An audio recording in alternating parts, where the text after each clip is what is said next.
বাবা, একটা কথা বলবো? হুম, বল মা। বাবা, কথাটা শুনে কষ্ট পাবে না তো? কি হয়েছে মা, আমাকে বল। বাবা, তুমি না, হুম, আমি নাকি? তুমি না, নানা হতে চলেছো।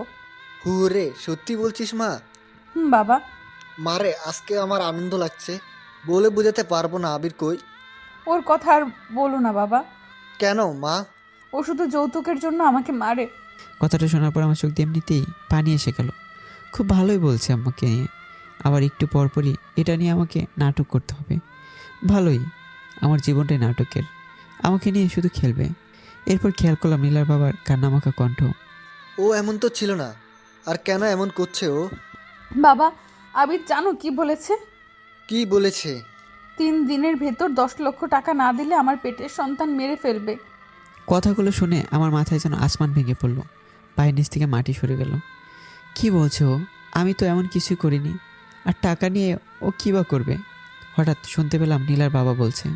আমি কালই টাকা পাঠিয়ে দিব, তুই চিন্তা করিস না মা। বলে হাসিমাখা মুখে এসে কান্না ও কষ্ট ভরা হৃদয় নিয়ে উনি চলে গেল। আর যাওয়ার আগে একবার আমার রুমে এসে বলল, বাবা, তুই আমার মেয়েটাকে কষ্ট দিস না। বলেই চলে গেল। আবারও মনটা ভেঙে গেল। একটা মানুষ এতটা জঘন্য হতে পারে আগে জানতাম না। আমি মনে মনে অনেক কষ্ট পেলাম, আর মনে মনে বললাম, নীলা, একদিন ঠিকই এর মাসুল তোমাকে দিতে হবে। এভাবে দিনগুলো কাটতে লাগলো আমার। দেখতে দেখতে প্রায় 3 মাস হয়ে যাচ্ছে। এরই মধ্যে নীলা অনেকগুলো টাকা ওর বাবার কাছ থেকে আনে, কিন্তু টাকাগুলো দিয়ে কী করলো, কোথায় আছে, সবই আমার অজানা। কিন্তু সব দোষ হয়তো আমারই পড়বে। 3 মাস পূর্ণ হতে মাত্র কয়েকটা দিন। হঠাৎ নীলা আমাকে এসে বলল, কিরে আবির, ডিভোর্স কই? নীলা, এটা না নিলে হয় না। চুপ কর। নীলা, তোমার পেটে আমাদের সন্তান, ওর কথাটুকু একটু ভাবো। ভাবছি তো, তবে আজ একটু ভালোভাবেই ভাববো। তুমি এমন করছো কেন নীলা? শুনবি নাকি? হ্যাঁ, বলো নীলা। তাহলে শোন। আমি একটা অনেক বড়লোক ছেলেকে ভালোবাসি। অনেক টাকার মালিক, তোর মতো ফকিন্নি না। তাহলে তো ওকেই বিয়ে করতে পারতে। করতাম, কিন্তু তোর জন্য হলো না। আমার জন্য? তোর জন্য। ওই দিন আমার বিয়েটা ভেঙে যাওয়ার পর আমি ওকেই বিয়ে করতাম, কিন্তু আব্বু আমাকে তোর সাথে বিয়ে দিল। তুমি তোর কথা বলতে পারতে। বলেছিলাম, কিন্তু লাভ হয়নি। আব্বু তোকে অনেক ভালোবাসতো, তাই সেদিন আমার ভালোবাসাকে মূল্য না দিয়ে তোর বিশ্বাসকে বাবা ভালোবেসে তোর মতো ফকিন্নির সাথে আমার বিয়ে দেয়, যার কারণে আমার স্বপ্নের রাজপ্রাসাদ সহ রাজপুত্রকে হাতছাড়া করি। আর এটার জন্য তুই দায়ী। এতক্ষণ আমার কাছে কিছুটা পরিষ্কার হয়ে যাচ্ছে কেন এমন করে আমার সাথে। আমি বললাম, নীলা, তার জন্য আমি কিভাবে দায়ী হলাম? আর আমাকে কেন তোমার বাবার সামনে এত ছোট করলে? তোর জন্য সব হয়েছে।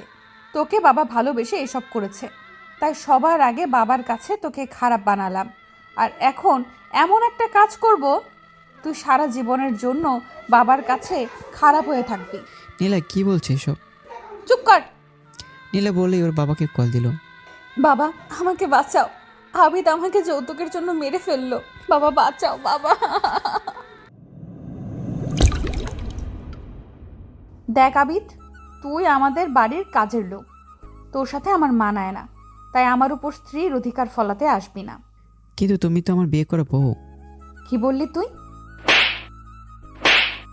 আমার হাসি মাখা মুখটা নিমিশেই শেষ হয়ে গেল। আবারও বলা শুরু করলো। তুই আমাকে তুমি করে বললি কোন সাহসে? আমি তোর ম্যাম, সো ম্যাম বলেই ডাকবি। আর বাসার সবার সামনে মিথ্যা স্বামী স্ত্রীর অভিনয় করবি। বাবা যখন ঠিক হয়ে যাবে তখন তোকেও মুক্তি দিয়ে দেব, বুঝছিস? হুম, ঠিক আছে। আর আমার কোনো ব্যাপারে নাক গলাবি না, আর আমার কোনো কিছুতে তোর ওই নোংরা হাত দিবি না। ঠিক আছে ম্যাম, আপনি শুয়ে পড়ুন, আমি বারান্দায় চলে যাচ্ছি। যা, কিন্তু এই কথাগুলো যদিও কেউ জানতে পারে তাহলে তোর অনেক খারাপ হবে। চিন্তা করবেন না ম্যাম, এগুলো কেউই জানবে না। বলে বারান্দায় চলে গেলাম। বারান্দায় দাঁড়িয়ে আছি, আর চোখ দিয়ে পানি পড়ছিল। আসলে গরিবদের ভালোবাসার মূল্য কেউ দেয় না। যাই হোক, সবই তো শুনলেন আমার বাসর ঘরের কাহিনী। এবার গল্পে আসা যাক। নীলা আমাকে অপমান করে চলে গেল। কিছুই বললাম না, কারণ নীলাকে বড্ড বেশি ভালোবাসি। দুপুর হয়ে যাচ্ছে, হঠাৎ নীলার ডাক। আবিদ, ওই আবিদ। বলো। কি বললি তুই? কি বলছি? তুই আমাকে তুমি করে বললি কেন? সরি, ভুল হয়ে গেছে। জি বলুন, কিছু লাগবে? না, কিছুই লাগবে না। আমি দুপুরে বাইরে খেতে যাচ্ছি। সো রাতের জন্য রান্না করে রাখিস। কোথায় যাবেন? পার্টিতে। আর বেশি কথা বলবি না। বলেই নীলা চলে গেল। মনের ভিতর আজও চাপা কষ্ট রয়ে গেল। নীলা আজ পর্যন্ত আমার সাথে ভালো ব্যবহার করেনি, সবসময় জানোয়ারদের মতো করেছে। আমাকে ওর মানুষই মনে হয় না, কিন্তু অনেক ভালোবাসি তো, তাই কিছু বলি না। সব কষ্ট একাই পাচ্ছি। দুপুরে আর আমি খেলাম না, না খেয়ে ঘুমিয়ে পড়েছি। কখন যে রাত হয়ে গেল বুঝতে পারিনি। আর ঘুম পাগলো নীলার লাথি খেয়ে। ওই ছোট লোকের বাচ্চা, এখনো রান্না না করে শুয়ে আছিস কেন? রান্না কি তোর বাপ করবে? কথাটা শোনার পর চোখ দিয়ে আর পানি আটকাতে পারলাম না। সেই ছোটোবেলায় বাবা মাকে হারিয়েছি, আর সেই বাপকেই। নীলা প্লিজ, আমার বাপকে নিয়ে কিছু বলে না। তোমার পায়ে পড়ি, আমি তোমার স্বামী হয়ে তোমার পায়ে পড়ছি। প্লিজ এগুলো বলো না, যা বলার আমাকে বলো। কিন্তু আর বলতে পারলাম না এর আগেই। ছোট লোকের বাচ্চা, তোকে না বলছি আমাকে তুমি করে বলবি না? তুই তারপরও। সরি, ভুল হয়ে গেছে, আর বলবো না। আমি এখনই রান্না করে আনছি বলে রান্নাঘরে চলে গেলাম। খুব কষ্ট হচ্ছে, চিৎকার করে বলতে ইচ্ছে করছে, আল্লাহ তুমি কেন আমাকে এত কষ্ট দিচ্ছ? ভালোবাসার মানুষের কাছ থেকে আমি আর এত কষ্ট নিতে পারছি না। অনেক কান্নার পরও রান্না করে নিয়ে গেলাম। ছেলেদের কষ্ট নাকি কাউকে দেখাতে নেই, তাই কাউকে দেখাই না। খাবার পর দুজনেই ঘুমিয়ে পড়লাম, যার যার আলাদা বিছানায়। সকালবেলা ঘুম থেকে আমি আগে উঠে পড়লাম। হঠাৎ খেয়াল করলাম সকালের মিষ্টি আলো নীলার মুখে পড়েছে। ও তখনও ঘুমন্ত অবস্থায়। ওকে অনেক সুন্দর লাগছিল। ওর মায়া আমাকে মুখের দিকে তাকিয়ে আমি পাগলের মতো হয়ে গেছি। আমি ওর কাছে গেলাম আর গিয়ে ওর কপাল আলতো করে একটা চুমু দিলাম। আর দেওয়ার সাথে সাথেই কুত্তার বাচ্চা, তুই আমাকে চুমু দেওয়ার সাহস পেলি কোথায়? বলে আরও কয়েক দফা চর মারল, আরও অনেক অপমান করলো। নিজের প্রতি এখন অনেক রাগ হইল, কেন আমি এমন করতে গেলাম। আর ফলস্বরূপ চর আর অপমান। নিচের দিকে তাকিয়ে আছি, আবারও নীলা বলা শুরু করলো। আমি বুঝতে পারছি তুই আমার দুর্বলতার সুযোগ নিতে চাচ্ছিস। না নীলা, আপনি বিশ্বাস করুন, আমি এমনটা করতে চাইলে অনেক আগেই করতে পারতাম, কিন্তু আমি এমন না। চুপ, তুই কেমন আমি বুঝতে পারছি। তোর সাথে থাকা আমার আর পসিবল না। আমি তোর কাছ থেকে মুক্তি চাই। কথাটা শোনার পর মাথায় যেন আকাশ ভেঙে পড়ল। মুক্তি? তোর কাছ থেকে মুক্তি, ডিভোর্স চাই আমি। নীলা, আমি আপনার পায়ে পড়ি, এগুলো প্লিজ বলবেন না। আমি না আপনাকে ছাড়া একটা মুহূর্তও থাকতে পারবো না। আপনার যত ইচ্ছা আমাকে মারেন, যত কিছু বকেন, তারপর আমাকে ছেড়ে যাবেন না প্লিজ। বলে চিৎকার করে কান্না করছি। তোর ন্যাকা কান্না বন্ধ কর তো। আমার না এগুলো ভালো লাগছে না। আমাকে তুই মুক্তি দে। কেন জানি না বুকের ভেতরটা ফেটে যাচ্ছে। আমি ইতিম মানুষ, আর ছোটোবেলা থেকে কষ্ট পেয়ে বড় হয়েছি। আর আজও কেন জানি না, নীলা এত অপমান করার পরও নীলাকে ভালোবাসতাম, কিন্তু আজও নিজেও হারিয়ে যাবে। অনেক কষ্টে নিজেকে থামালাম আর নীলাকে বললাম, একটা কথা বলবো? বল। আমি আপনাকে মুক্তি দিয়ে দেব, তার আগে আমার একটা শেষ ইচ্ছে ছিল। বল, কিন্তু ডিভোর্স না দেওয়ার ইচ্ছা বলবি না। না না, এগুলো কিছু বলবো না। বল তাহলে। আমি আপনাকে 3 মাস পর ডিভোর্স দেব। এই 3 মাস আমাকে প্রতিদিন রাতের বেলা আপনি আমাকে রান্না করে নিজেতে খাইয়ে দিবেন। আর এই 3টা মাস আমার সাথে তুমি করে বলবেন, আর আমি তুমি করে বলবো। এটাই আমার ইচ্ছা, প্লিজ না করবেন না। মাত্র তো 3টা মাস, এরপরেই তো আপনি মুক্ত। ঠিক আছে, আমি মেনে নিলাম, কিন্তু তুই আমাকে স্পর্শ করবি না, আর আমাকে ডিভোর্স দিয়ে দিবি, বুঝছিস? হ্যাঁ ঠিক আছে ম্যাম। আমারও একটা শর্ত আছে। কি শর্ত আবার? আমি যেমন খুশি রান্না করব, আর তোর বিনা অভিযোগে খেতে হবে। আরে ওইটা নিয়ে চিন্তা করবেন না, আপনি যে আমাকে খাইয়ে দেবেন এতে আমি অনেক খুশি। আরও কিছু কথা আছে আমার। হ্যাঁ বলুন। আমার আব্বা আম্মা যখন আসবে, সাথে সাথে ওদের দেখিয়ে আমাকে অযথা গালাগালি মারধর করতে হবে। না ম্যাম, এটা আমি পারবো না, প্লিজ এটা বাদ দেন, অন্য কিছু বলেন। অন্য কিছু কি বলবো? এই ধরেন প্রতিদিন আমাকে আপনার ইচ্ছে মতো বকবেন, মারবেন, মন যা চাই বলবেন, কিন্তু আমি আপনাকে এটা করতে পারবো না, কারণ আমি আমার জীবনের চেয়েও আপনাকে বেশি ওই চুপ! আমার শর্তের কথা মানলে বল, না মানলে আর তোর ইচ্ছা আমিও পূরণ করতে পারবো না। ম্যাম একটু বোঝার চেষ্টা করুন। তোকে 30 মিনিট সময় দিলাম, ডিসিশন নে কি করবি। বলে নিরা চলে গেল। আল্লাহ, আমি কি এতটাই খারাপ যে আমার ভালোবাসা মানুষটা আমাকে বোঝে না? আমি তোর ক্ষতি চাই না, ওর মন বলে কি কিছুই নেই? নাকি ওর মনটা পাষাণের মতো? নাকি আমার জন্য একটু মায়া হয় না? কথাগুলো বলেই চিৎকার করে কান্না করছি। কেন জানি কান্না থামছে না, শুধু অঝরে পানি পড়ছে। অনেক ভেবেচিন্তে ঠিক করলাম, হয়তো ওর কথাগুলো মেনে নেওয়াই ঠিক হবে আমার। তারপর ওর হাতে রান্না নিজ হাতে খেতে পারবো। ওর কাছে গিয়ে বললাম, আমি রাজি। রাজি হলেই ভালো। আর আমার কোনো কাজে বাধা দিবি না। ঠিক আছে।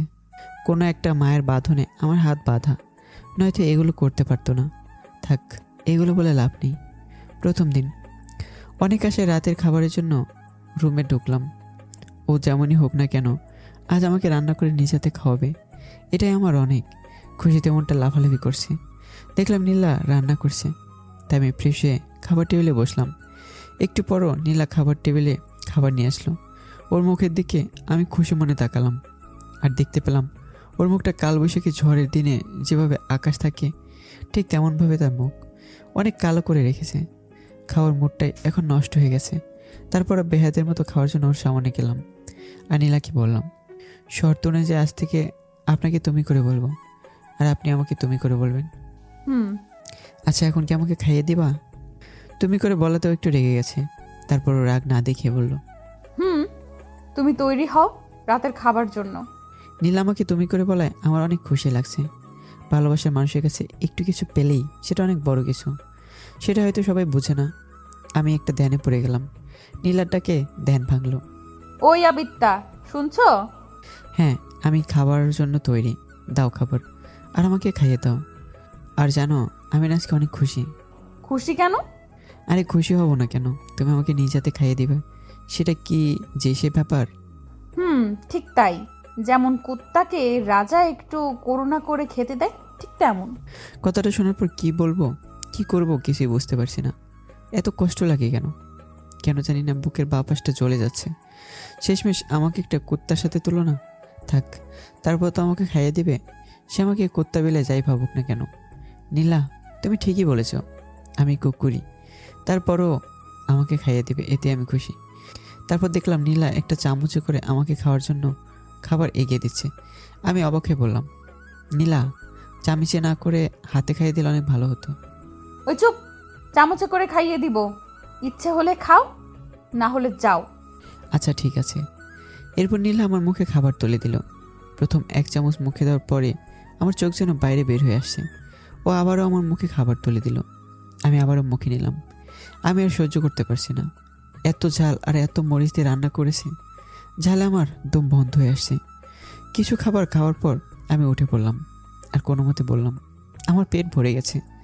তারপরেও জোর করে আরও কয়েক চামচ ঝাল খাবার আমার মুখে পড়ে দিল। আমি ঝাল সহ্য করতে না পেরে পানি পানি করতে লাগলাম, কিন্তু একটু পানি দিল না। এক দৌড়ে বাইরে চলে গেলাম। যেখানে পানি পেয়েছি ময়লা হলেও ঝালের দাপটে ময়লা মনে হয়নি। সব খাওয়া শুরু করেছি। এই রাতে আর ঘুমোতে পারলাম না। সারা রাত ধরে মুখে ঝাল লেগেই ছিল। খুব কান্নাও করেছিলাম। একটা মেয়ে মানুষ কীভাবে এতটা জানোয়ারের মতো হতে পারে তা ওকে না দেখলে বুঝতে পারতাম না। মুখটা অনেক জ্বলছে, যেন আমার মুখটা পুড়ে গেছে। বারান্দায় হা করেই বসে পড়লাম। কখন যে ঘুমিয়ে পড়েছি বুঝতে পারিনি। সকালবেলা ঘুম ভাঙলো, দেখলাম নীলা আমার ছবি তুলছে। আমি কোনো মতে জিজ্ঞেস করলাম, ছবি তুলছো কেন? নীলা আমাকে ছবি দেখালো। আমি দেখতে পেলাম আমার জিহ্বা অনেকটাই বাইরে বের হয়ে আছে। আরও বলল, দেখো আবিদ, তোমার জিহ্বা কত বড় হয়ে বাইরে বের হয়ে আছে, ঠিক যেন কুত্তার মতো। আমি চুপ করে আছি। ঠিক বলছি না আবিদ? আমি চাচ্ছি ফেসবুকে এটা আপলোড করব। আচ্ছা নীলা, একটা কথা বলবো? বলো। আমাকে কষ্ট দিতে কি তোমার অনেক ভালো লাগে, অনেক মজা পাও? আর আমাকে কেন এত কষ্ট দাও? হাসছো কেন? তো কি করব বলো? তুমি একটা ভিক্ষুক মানুষ, ছোট লোক, তোমাকে এত কষ্ট দিচ্ছি, তারপরও কেন যাচ্ছিস না? কেন মুক্তি দিচ্ছিস না আমায়? কেন পড়ে আছিস? নীলা, তুমি কিন্তু শর্ত ভাঙছো। তুমি কিন্তু আমাকে তুই করে বলছো। হো, তাই নাকি? আর কেন তোমাকে ছেড়ে যাচ্ছি না জানো? কারণ তোমাকে আমার জীবনের চেয়েও বেশি ভালোবাসি, এটাই কারণ। রাখো তোমার ভালোবাসা। আমার কাছে ভালোবাসার কোনো মূল্য নেই। আর তোমাকে কষ্ট দিতে আমার অনেক ভালো লাগে। এটা যেন আমার দৈনন্দিন রুটিনে পরিণত হয়ে গেছে।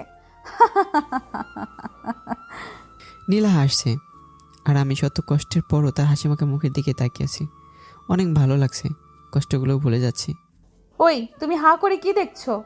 তোমাকে মারলে কেন? আমার দিকে এইভাবে হা করে তাকিয়ে আছো কেন? এখনো আমাকে মুক্তি দিচ্ছ না কেন? নীলা, আমি তো তোমার কাছ থেকে 3টা মাস সময় নিয়েছি, হুম, তো এমন কেন করছো? থাকলে থাক, না থাকলে চলে যাও। তোমার চেহারাই দেখতে ভালো লাগে না। আচ্ছা নীলা, আমি দেখতে আসলে অনেক খারাপ? তুই দেখতে খারাপ না, কিন্তু গরিব। এটাই সবচেয়ে বড় অপরাধ। গরিব হওয়াতে কি আমার অপরাধ? কারণ গরিবদের আমি পছন্দ করি না। কথাগুলো বলেই চলে গেল। ওহ, কি কপাল আমার! বারবার এত অপমান, এত নির্যাতন, সব কিছু এলোমেলো হয়ে যাচ্ছে। আমি জানি পাঠক ভাইরা হয়তো সবাই ভাবছেন আমি এত অপমানের পরও এই জানোয়ারের মতো পাষাণ হৃদয়ের মানুষের কাছে থাকছি কেন। তার উত্তর, আমি তাকে অনেক ভালোবাসি। দিনটা এভাবেই কেটে গেল। দ্বিতীয় দিন, আজও নীলা রান্না করছে। হয়তো আজও খাবারে আগের মতো মরিচ দিয়ে আমার কলিজাটা জ্বলিয়ে দিতে চাইবে। জ্বালালে জ্বালাক, দেখি কত কষ্ট দিতে পারে আমাকে। এই মরিচের খাবারই খাবো। নীলা রান্না করে আনলো। আজ ওর মুখটা অনেক হাসি খুশি। থাক, ও হাসি খুশি থাকলেই আমি খুশি। হয়তো আজ আগের চেয়ে বেশি কষ্ট দেবে, তাই অনেক খুশি। হঠাৎ নীলার ডাক। আবিদ, ওই আবিদ। হ্যাঁ, আসছি। তাড়াতাড়ি হাত মুখ ধুয়ে খেতে বসলাম। আর ও আমার মুখে খাবার দিতে লাগলো। আর এমন সময় বলল, আচ্ছা আবিদ, তুমি কি আমায় অনেক ভালোবাসো? হ্যাঁ অনেক, তোমার জন্য সব করতে পারবো। Very good. তো আমার একটা কথা ছিল আবিদ। নীলার কথা শুনে মনে হচ্ছে হয়তো আমার প্রতি একটু মায়া হচ্ছে ওর, তাই হয়তো এগুলো জিজ্ঞাসা করছে। তাই আমিও বললাম, বলো নীলা, কী কথা? আমি আজকে অনেক কষ্ট করে তোমার জন্য রান্না করছি। খাবারগুলো খাবে তো? মনে মনে ভাবলাম হয়তো ভালোভাবে রান্না করেছে, তাই এগুলো বলছে। তাই একটু হাসি দিয়ে বললাম, খাবো না মানে? অবশ্যই খাবো। তুমি রান্না করেছ আর আমি খাবো না, তা কি হয়? নীলা মিষ্টি সুরে বলল, তাহলে আজ কোনো খাবার তুমি ফেলবে না। যতটুকু মুখে দিব সব খাবে, ঠিক আছে? আচ্ছা ম্যাম, ঠিক আছে। তাহলে হা করো। এই হা করলাম, দাও। নীলা আমার মুখে খাবার দিল। একটুও ঝাল না, আমার মুখে একটুও ঝাল লাগছে না, কিন্তু কোনোভাবে বমি আটকাতে পারছি না। খাবারে এত বেশি পরিমাণ লবণ দিয়েছে, লবণের লবণাক্ততা এতই বেশি যে আমার বমি আসছে। তারপরও কোনো রকম বমি আটকাতে চেষ্টা করলাম, কিন্তু আটকাতে পারছি না। আর এদিকে নীলা আমার মুখে একের পর এক খাবার দিচ্ছি, আর আমি চোখ বন্ধ করে আল্লাহকে ডাক দিলাম, আল্লাহ তুমি আমাকে সহ্য করার মতো শক্তি দাও। কোনোভাবেই যেন আমার এখন বমি না হয়। হয়তো আল্লাহ আমার দোয়াটা কবুল করেনি, আমি বমি করেই দিলাম। আর কয়েক ফোঁটা বমি নীলা শরীরে গিয়ে পড়ে, আর সাথে সাথে ওর জুতা হাতে নিয়ে, ছোট লোকের বাচ্চা, তোকে আমি খাইয়ে দিচ্ছি আর তুই এই প্রতিদান দিলি? বিশ্বাস করো নীলা, আমি ইচ্ছে করে দেইনি, তুমি একটু বিশ্বাস করো। চুপ, তোর এর জন্য শাস্তি পেতে হবে। নীলা, কি বলছো এসব? চুপ কর, নয়তো আমি এক্ষুনি তোর এই ভাঙ্গা বাসা থেকে চলে যাব। না না নীলা, বলো কি শাস্তি? আজ সারা রাত তুই এক পায়ে ভর করে দাঁড়িয়ে থাকবি, একটুও ঘুমাতে পারবি না। এটা কিভাবে সম্ভব? এটাই করতে হবে। আচ্ছা, আমি মেনে নিলাম, কিন্তু তারপর আপাতত তুমি চলে যেও না। ওই দিন সারা রাত এক পায়ে দাঁড়িয়ে রইলাম, আর ওই লবণের খাবার খেয়ে পেটে সমস্যা হয়েছে। মোট কথা ওই রাতটা আমার কাছে জাহান্নামের মতো মনে হয়েছে। খুব কান্না করছিলাম। আজ বাবা মা নেই, তারপরও কত কষ্ট। ওর মন বলে হয়তো কিছুই নেই, হয়তো শত্রুকে এমন সাজা দেয়া হয় না। থাক, দেখা যাক কতটা দিতে পারে। পরের দিন অসুস্থতার জন্য রাতের ঘুমের জন্য বিছানা থেকে উঠতে পারছিলাম না। খুব খারাপ লাগছিল, কিন্তু তারপরও ছাড় পেলাম না। আমার উপর আবারও শারীরিক নির্যাতন করলো। প্রায় 3 দিন অসুস্থ ছিলাম, তারপরও ওই মরিচের গুঁড়া লবণ বেশি দেওয়া খাবারের থেকে রক্ষা পাইনি। কয়েকদিন পর একটু সুস্থ হলাম, আর এর মাঝে নীলা এসে বলল, আবিদ, কাল আমার আব্বু আম্মু আসবে। ও, তাহলে তো ভালোই হবে। হুম, আর বাবা মা আসলে তোমার কি কাজ মনে আছে? আরে থাকবে না কেন, তাদের ভালোভাবে আপ্যায়ন করব। আচ্ছা, আমি এখন বাজার করে নিয়ে আসছি। না, বাজার করবে না। বাজার করব না মানে? মানে তুমি বাজার করবা না, আর কাল তারা আসা মাত্রই আমার সাথে ঝগড়া করবা আর আমাকে মারবা। না না, এই তুমি কি বলছো? আর তোমাকে মারবই বা কেন? তোমাকে কি শর্ত দিয়েছিলাম মনে আছে? ও শর্তের কথাটা মনে করে চুপ হয়ে গেলাম, কারণ ওর শর্তে এটাও ছিল। দীর্ঘ শ্বাস ফেললাম, তারপর ঠিক আছে বলে অন্য রুমে চলে গেলাম। পরের দিন নীলার কথা মতো ওর আব্বু আম্মু আসলে ওর সাথে অযথাই ঝগড়া করলাম। নিজের হাত পা অনেক কেঁপেছিল, তারপরে কিছু করার নেই।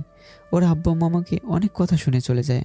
ওর আব্বু বলেছিল, ছি আবির, তুই এতটা নিচু। তোর সাথে আমার আদরের মেয়ের বিয়ে দিলাম, আর তুই? ছি ছি, তোকে অনেক ভালো মনে করেছিলাম, আজ তুই আমার মেয়েকে আমার সামনেই মারলি। বাবা জানো না, ও প্রতিদিনই মদ খেয়ে আসে আর আমাকে যৌতুকের জন্য অনেক মারধর করে। কি বলছিস মা? আব্বু। মারে, তোকে এই জানোয়ারের সাথে থাকতে হবে না, তুই আমাদের সাথে চল মা। না বাবা, শত হলেও ও আমার স্বামী, ও যতই আঘাত করুক সব আমি মাথা পেতে নিব। তারপর নীলার বাবা চোখে পানি নিয়ে চলে গেল। ওই দিন নীরব দর্শকের মতো শুধু নীলার অভিনয়গুলো দেখছিলাম। খুব ভালো অভিনয় করতে পারে, বুঝতেই পারলাম না এত ভালো অভিনয় ওদের কাছে আমাকে খারাপ বানিয়ে দিল। ভাবতে অবাক লাগে, এমন একটা পাশের মনের মানুষকে আমি ভালোবাসি আর ওর জন্য আমি পড়ে আছি। ভাবছিলাম 3 মাস দেখি আমি ওর মনে ভালোবাসা তৈরি করতে পারি কিনা, কিন্তু মনে হয় পারবো না। নীলার বাবা মা চলে যাওয়ার পর নীলা বলতে শুরু করলো। কেমন দিলাম আবিদ? কথাটা শোনার পর ইচ্ছে করছিল ওর গালে কষে 2টা ঝড় মারি, নয়তো ওর গলা টিপে মেরে ফেলি, কিন্তু কোনো এক অদৃশ্য মায়ের জন্য পারলাম না। চুপ করে আছো কেন আদিব্বা? কি বলবো, আমার কিছুই বলার নেই। তোর সাথে এমনই হবে যতদিন না তুই আমাকে মুক্তি না দিস। হাসছিস কেন? হাসবো না তো কী করব? কি করবি আবার? কিছুই না নীলা। হুম, একটা কথা বলবে নীলা? বল। আমার কোন দোষে আমাকে এতটা অপমান করছো? কেন সবার সামনে আমাকে এতটা ছোট করছো? কারণ তুই ছোট লোক, তুই গরিব। যদি আমার মতো বড় লোক হইতি তবে তোকে মেনে নিতাম। হাসিস কেন আবার? আচ্ছা, গরিবদের কি ভালোবাসার অধিকার নেই? আছে, তবে তোদের লেভেলের, আমাদের মতো আসমানের চাঁদ কেনা। ঠিকই বলছো নীলা, কিন্তু একটা কথা কি জানো? কি কথা? একদিন ঠিকই আমাকে হারানোর ব্যথা তোমাকে পেতে হবে। অভিশাপ দিচ্ছিস? অভিশাপ না, তোমার ভবিষ্যতের বাস্তবতা বলছি। গণক হইলি কবে থেকে? গণক না, তবে একটা কথা মনে রেখো, কাউকে কষ্ট দিলে কেউ ভালো থাকতে পারে না, তাকেও কাঁদতে হয়, হয় 2 দিন আগে নয়তো 2 দিন পর। আরে রাখ তো নীতি কথা, আমার সাথে তোর মিলতে হলে আমার মতো টাকার মালিক হতে হবে। আরে ঢাকা রে ঢাকা। হুম। সেদিন আর কিছুই বললাম না, বুঝতে পারলাম ও টাকার উপর অনেক লোভ, যার কারণে এমন করছে। পরের দিন। আবিদ, ওই আবিদ, হ্যাঁ বলো। সামনের সপ্তাহে আবারও আমার আব্বা আসবে, আবারও তুমি এমন করবে। নীলা প্লিজ আর এমন করো না। চুপ, শর্ত অনুযায়ী তোমাকে করতেই হবে। ঠিক আছে। এভাবে আমার দিন কাটতে লাগলো। হঠাৎ একটা ঘটনা ঘটে গেল, যেটা আমার কাছে স্বপ্নের মতো মনে হলো। কারণ নীলা আজকে পার্টিতে গিয়েছিল আর ড্রিঙ্ক করে ঘরে আসছে। যে মেয়ে এগুলোর গন্ধে ভালো করে সহ্য করতে পারে না, সে ড্রিঙ্ক করেছে, আমার কাছে অন্যরকমই মনে হলো। আরও ঘরে আসলো হেলতে দুলতে দুলতে। আমাকে সাহায্য করার জন্য গেলাম, আমাকে কোনো বাধা দিল না। আমি আস্তে করে ওর বিছানায় ওকে নিয়ে শোয়াতে যাব, ও তখন আমাকে জড়িয়ে ধরে বলল। আমি নীলাকে বললাম, নীলা ছাড়ো আমায়। না, তোকে আজ ছাড়বো না, তোকে অনেক আদর করব। না নীলা, আমি আর কিছুই বলতে পারলাম না। ও আমাকে পাগলের মতো ধরেছে। বুঝতে পারলাম ড্রিঙ্ক করার নেশে এগুলো করছে, আর এখনও নিজের বসে নেই। তাই আমি এগুলোর সুযোগ কাজে লাগানোর একটু চেষ্টা করলাম না। অনেক চেষ্টা করলাম নিজেকে ছোটাতে, কিন্তু পারলাম না। ওর নেশা ওকে পাগলের মতো করে তুলেছে। আমাকে ধরেও চুমু দিতে শুরু করলো। কেন জানি নিজের ভিতরে বিদ্যুতের মতো শিহরণ লাগতে শুরু করলো। আমি আবারও ব্যর্থ চেষ্টা করলাম, কিন্তু ওর সাথে পারলাম না। ওর নেশাকে পাগলের মতো করে দিয়েছে। সে রাতে আমাদের মধ্যে অনেক কিছু হয়ে যায়, যেগুলো সম্পূর্ণ আমার অনিচ্ছায়। তারপর কখন যে ঘুমিয়ে গেলাম বুঝতে পারিনি। সকালবেলা কান্নার রোজে আমার ঘুম ভাঙলো। ঘুম থেকে উঠে দেখি নীলা কান্না করছে, আর আমি নীলাকে কিছু বলতে যাব ঠিক সেই মুহূর্তে। ছোট লোকের বাচ্চা, তুই কেন এই কাজ করলি? তুই এগুলো কি করলি? নীলা বিশ্বে চুপ, তোর নাটক বন্ধ কর। বলে আবার আমাকে কয়েক দফা চড় মারলো, আর অনেক অপমানও। কিন্তু কেন জানি কষ্ট লাগছে না, কারণ এগুলো নতুন নয়। এই ঘটনার পর থেকে নীলা আমার সাথে আগের চেয়ে বেশি খারাপ ব্যবহার করে। এর মাঝখানে কয়েকবার নীলার বাবা আসে, আর আমাকে মিথ্যা অভিনয় করতে হয়। নীলা প্রতিবারই আমাকে ওদের সামনে ছোট করতো। হঠাৎ একদিন নীলা মাথা ঘুরে পড়ে যায়। আমি অনেক ভয় পেয়ে যাই। তারপর আমি ডাক্তার আনলাম। ডাক্তার পরীক্ষা নিরীক্ষা করে জানালো। খুশির সংবাদ আবিদ সাহেব, কি সংবাদ? আপনার স্ত্রী মা হতে চলেছে। শুনে এত খুশি লাগলো যা বলার বাইরে, যেন আকাশে চাঁদ পাবো আমি। এত খুশি জীবনেও লাগেনি। নীলা হঠাৎ আমাকে ডাক দিল। কি রে আবিদ, তুই অনেক খুশি নাকি? হ্যাঁ নীলা, অনেক খুশি। তোমার কাছে আমি আর কিচ্ছু চাই না, শুধু আমার। কুত্তার বাচ্চা, এই সন্তান নিয়ে তুই কিছুই বলবি না। তুই কি করে ভাবলি তোর মতো একটা ফকিন্নির বাচ্চার পাপ আমার পেটে রাখবো? ওটা আমি শেষ করে দেব। প্লিজ নীলা, এমন করো না। ওর তো কোনো দোষ নেই। চুপ কর। ওটা আমি শেষ করবই, কিন্তু এর ভেতর আমার একটা খেলা আছে, ওইটাকে শেষ করি। কিছুই বুঝলাম না কিসের খেলা। হঠাৎ নীলা তার বাবাকে ফোন দিল আর আসতে বলল, আর আমাকেও আমার সত্যটা দিল। মনে করিয়ে দিল যেন আজও ওর বাবার সামনে ওর সাথে খারাপ ব্যবহার করি আর তাকে মারধর করি। আমার মাথাটা ভন ভন করে করছে, কেন এমন করছে নীলা, আর নতুন কি প্ল্যান করছে, সব নিয়ে মাথাটা ঘুরপাক খাচ্ছে আমার, কিন্তু কিছুই বুঝতে পারলাম না। কিছুক্ষণ পর নীলার বাবা আসলো আর আমি অন্য ঘরে ঘুমানোর জন্য অভিনয় করলাম। নীলার বাবা আর নীলার কথাগুলো ঠিক এমন। বাবা, একটা কথা বলবো? বল মা। বাবা, কথাটা শুনে কষ্ট পাবে না তো? কি হয়েছে মা, আমাকে বল। বাবা, তুমি না, আমি নাকি? তুমি না নানা হতে চলেছ। হুরে, সত্যি বলছিস মা? বাবা। মারে, আজকে আমার আনন্দ লাগছে, বলে বোঝাতে পারবো না। আবির কই? ওর কথা আর বলো না বাবা। কেন মা?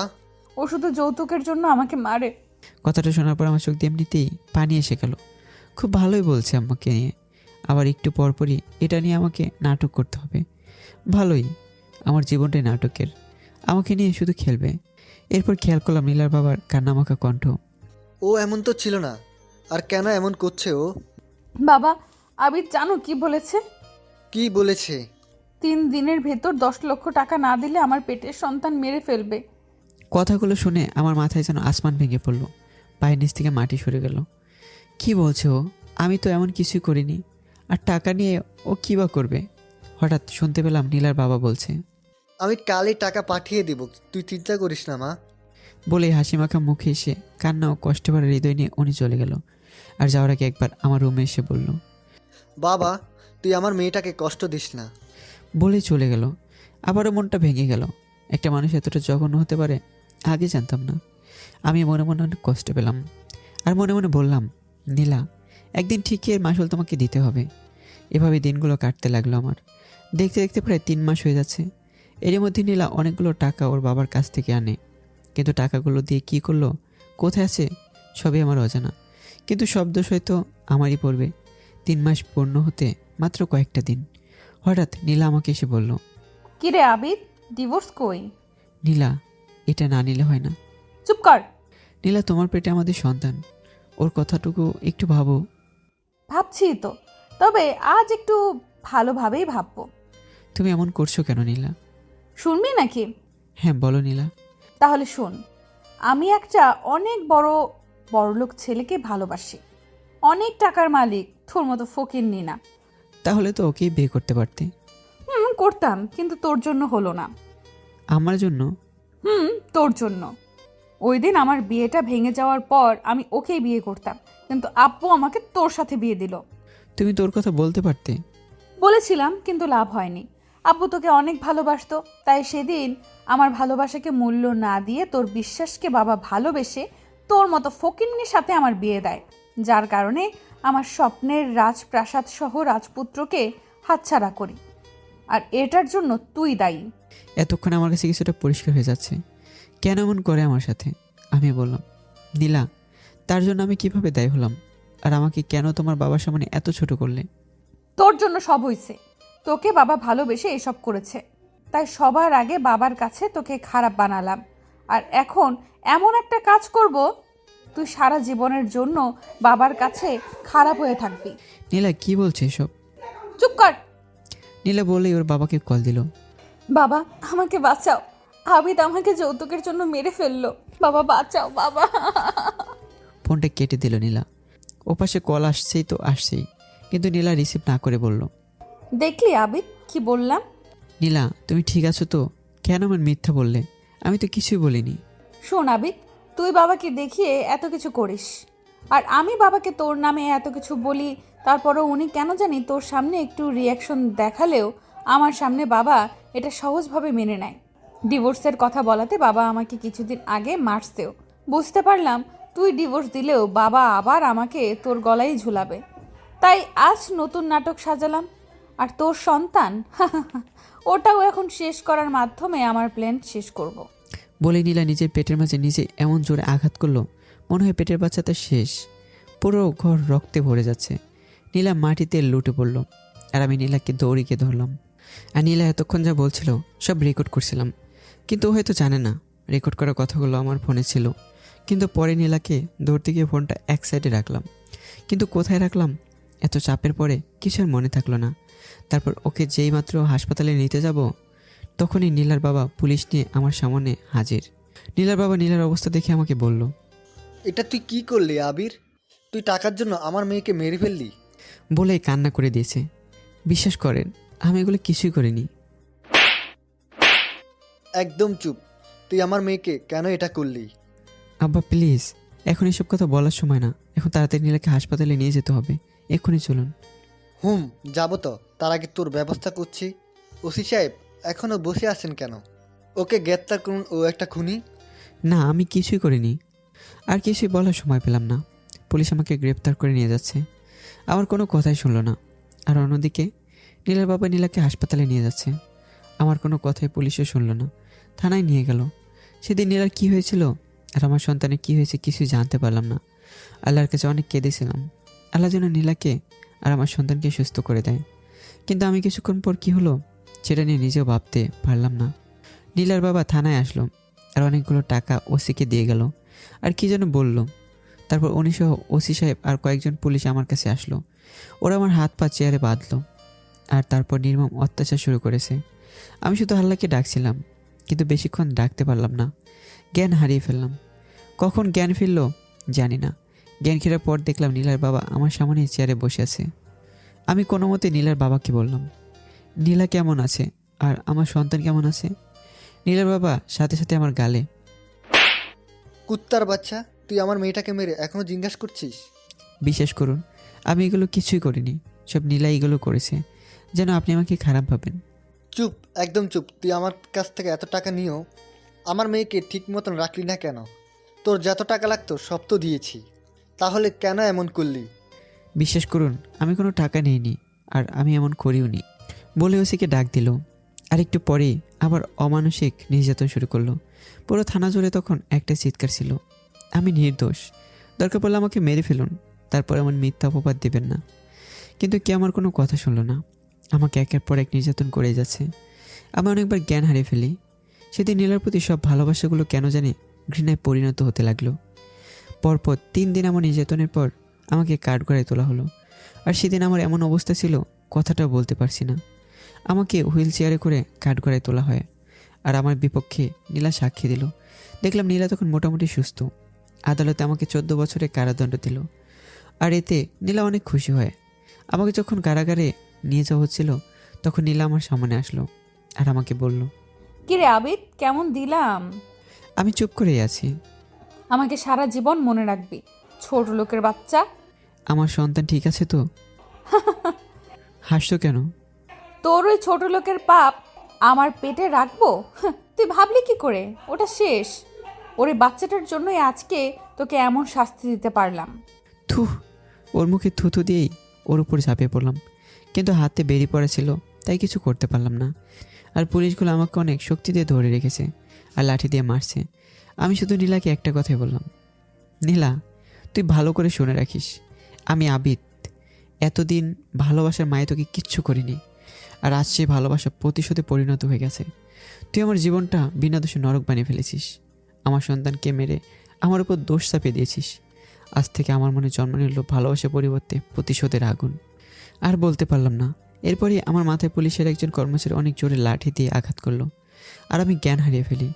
আর যখন জ্ঞান ফিরল তখন আমি পুলিশের হেফাজতে হাসপাতালে। আমি যখন হাসপাতালে আস্তে আস্তে সুস্থ হই তখন আমাকে কারাগারে পাঠানো হয়। আর আমি একটু ঠান্ডা মাথায় ভাবলাম, ফোনটা কই রেখেছিলাম, আর আমাকে ওটা মনে করতে হবে। নিজের নির্দোষ প্রমাণ করে তারপর আমার প্রতিশোধ নিতে হবে। প্রতিশোধের নেশে আমার মাথাটা নষ্ট হয়ে যাচ্ছে। আমি জেলখানায় বসে বসে দিন কাটাতে থাকলাম আর ভাবলাম কোথায় রেকর্ডটা রাখছি। সেদিন কোর্টে বলতে পারতাম, কিন্তু বলার শক্তিটাও ছিল না। আর এই দিন জেলখানার ভিতর একটা পুলিশকে সব খুলে বললাম, আর কথাগুলো শুনে উনি কেঁদে দিয়েছে। আসল পুলিশের ভেতর অনেক ভালো মানুষও আছে, তার প্রমাণ আব্দুর রহমান ভাই। আর হ্যাঁ, আব্দুর রহমান ভাই একজন পুলিশ। ওনার সাহায্যে ওনার ফোন নিয়ে আমার সহকারীকে ফোন দিলাম আর বললাম আমার রুম থেকে খুঁজে আমার ফোনটা নিয়ে আসতে, আর যত টাকা লাগে ভালো একটা উকিল ধরতে। ও তাই করলো আর আমার ফোনটা পেয়ে গেল। সমস্ত সাক্ষ্য পেয়ে জজ সাহেব মুক্ত করে দিল আমাকে, আর নীলার বিরুদ্ধে আইনগত ব্যবস্থা নিতে চাইল। আর তখন জজ সাহেবের পায়ে পড়ে গেলাম, বললাম ওকে যেন কিছু না করা হয়। অনেক রিকোয়েস্টে জজ সাহেব মেনে নিল। ওই দিন কেন জানি জজ সাহেবও কেঁদে ফেলেছে, তাও আবার আমার সমস্ত নির্মম ঘটনা শুনে। আমি ওনার কাছ থেকে দোয়া নিয়ে বের হয়ে আসলাম, শুরু করে দিলাম নতুন জীবন, যে জীবনে প্রতিশোধের আগুন। সবাই ভাবতে পারেন জজ সাহেব আইনগত ব্যবস্থা নিতে চাইলে আমি না করলাম কেন, কারণ ওর শাস্তি আমি নিজেই দেব। নিজের প্ল্যানগুলো শুরু করলাম। পরের দিন নীলার বাসায় উকিল সাহেব নোটিশ নিয়ে গেল, আর তখনই নীলার বাবা আসলো। উকিল সাহেব, কি ব্যাপার আপনারা? চৌধুরী সাহেব, আগামী 1 মাসের ভিতর আপনার বাসা, মিল, ফ্যাক্টরি সব কিছু খালি করে দিতে হবে। মানে কি উকিল সাহেব? কোর্ট থেকে নির্দেশ এসেছে।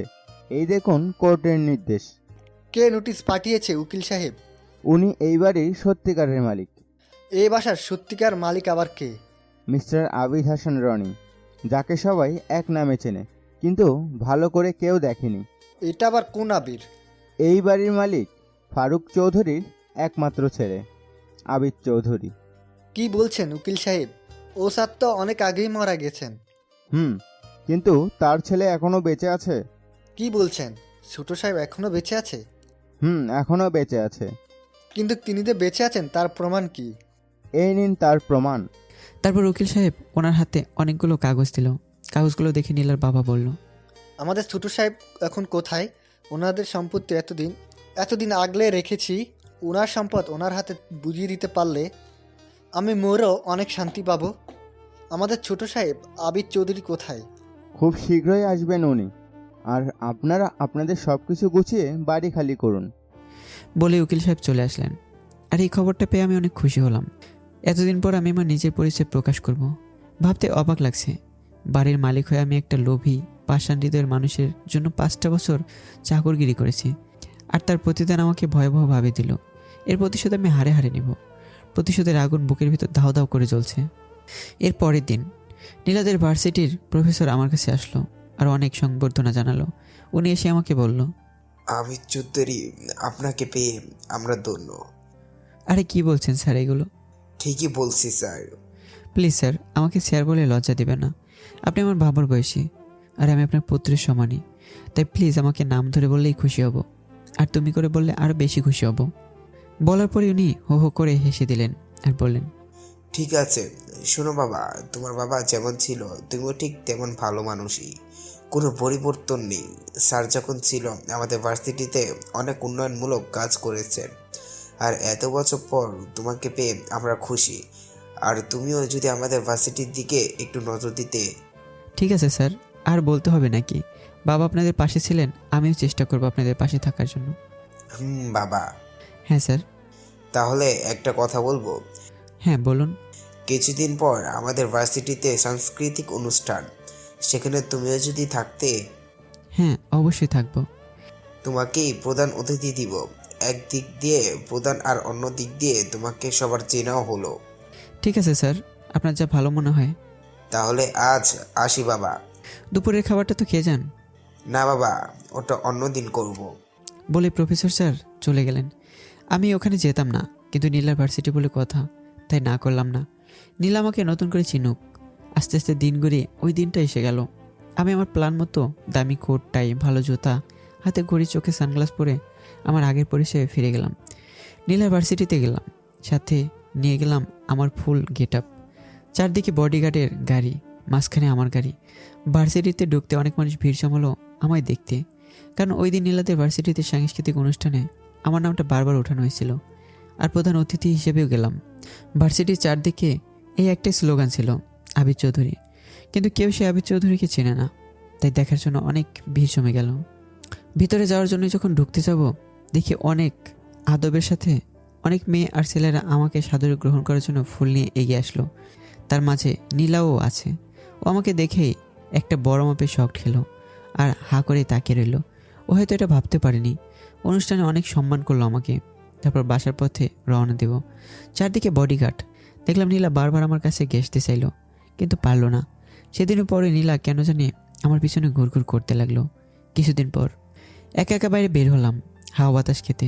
হঠাৎ মেয়ে কণ্ঠে ডাক দিল। পিছনে তাকাতে দেখি নীলা। আমার প্রতিশোধের আগুনটা তখন দাউ দাউ করে জ্বলে উঠছে। আর বারবার আমার সন্তানের কথা মনে হচ্ছে। মন চাচ্ছে এখনই ওকে মেরে ফেলি, কিন্তু না, ওর সাজা আমি ওকে হারে হারিয়ে দেব।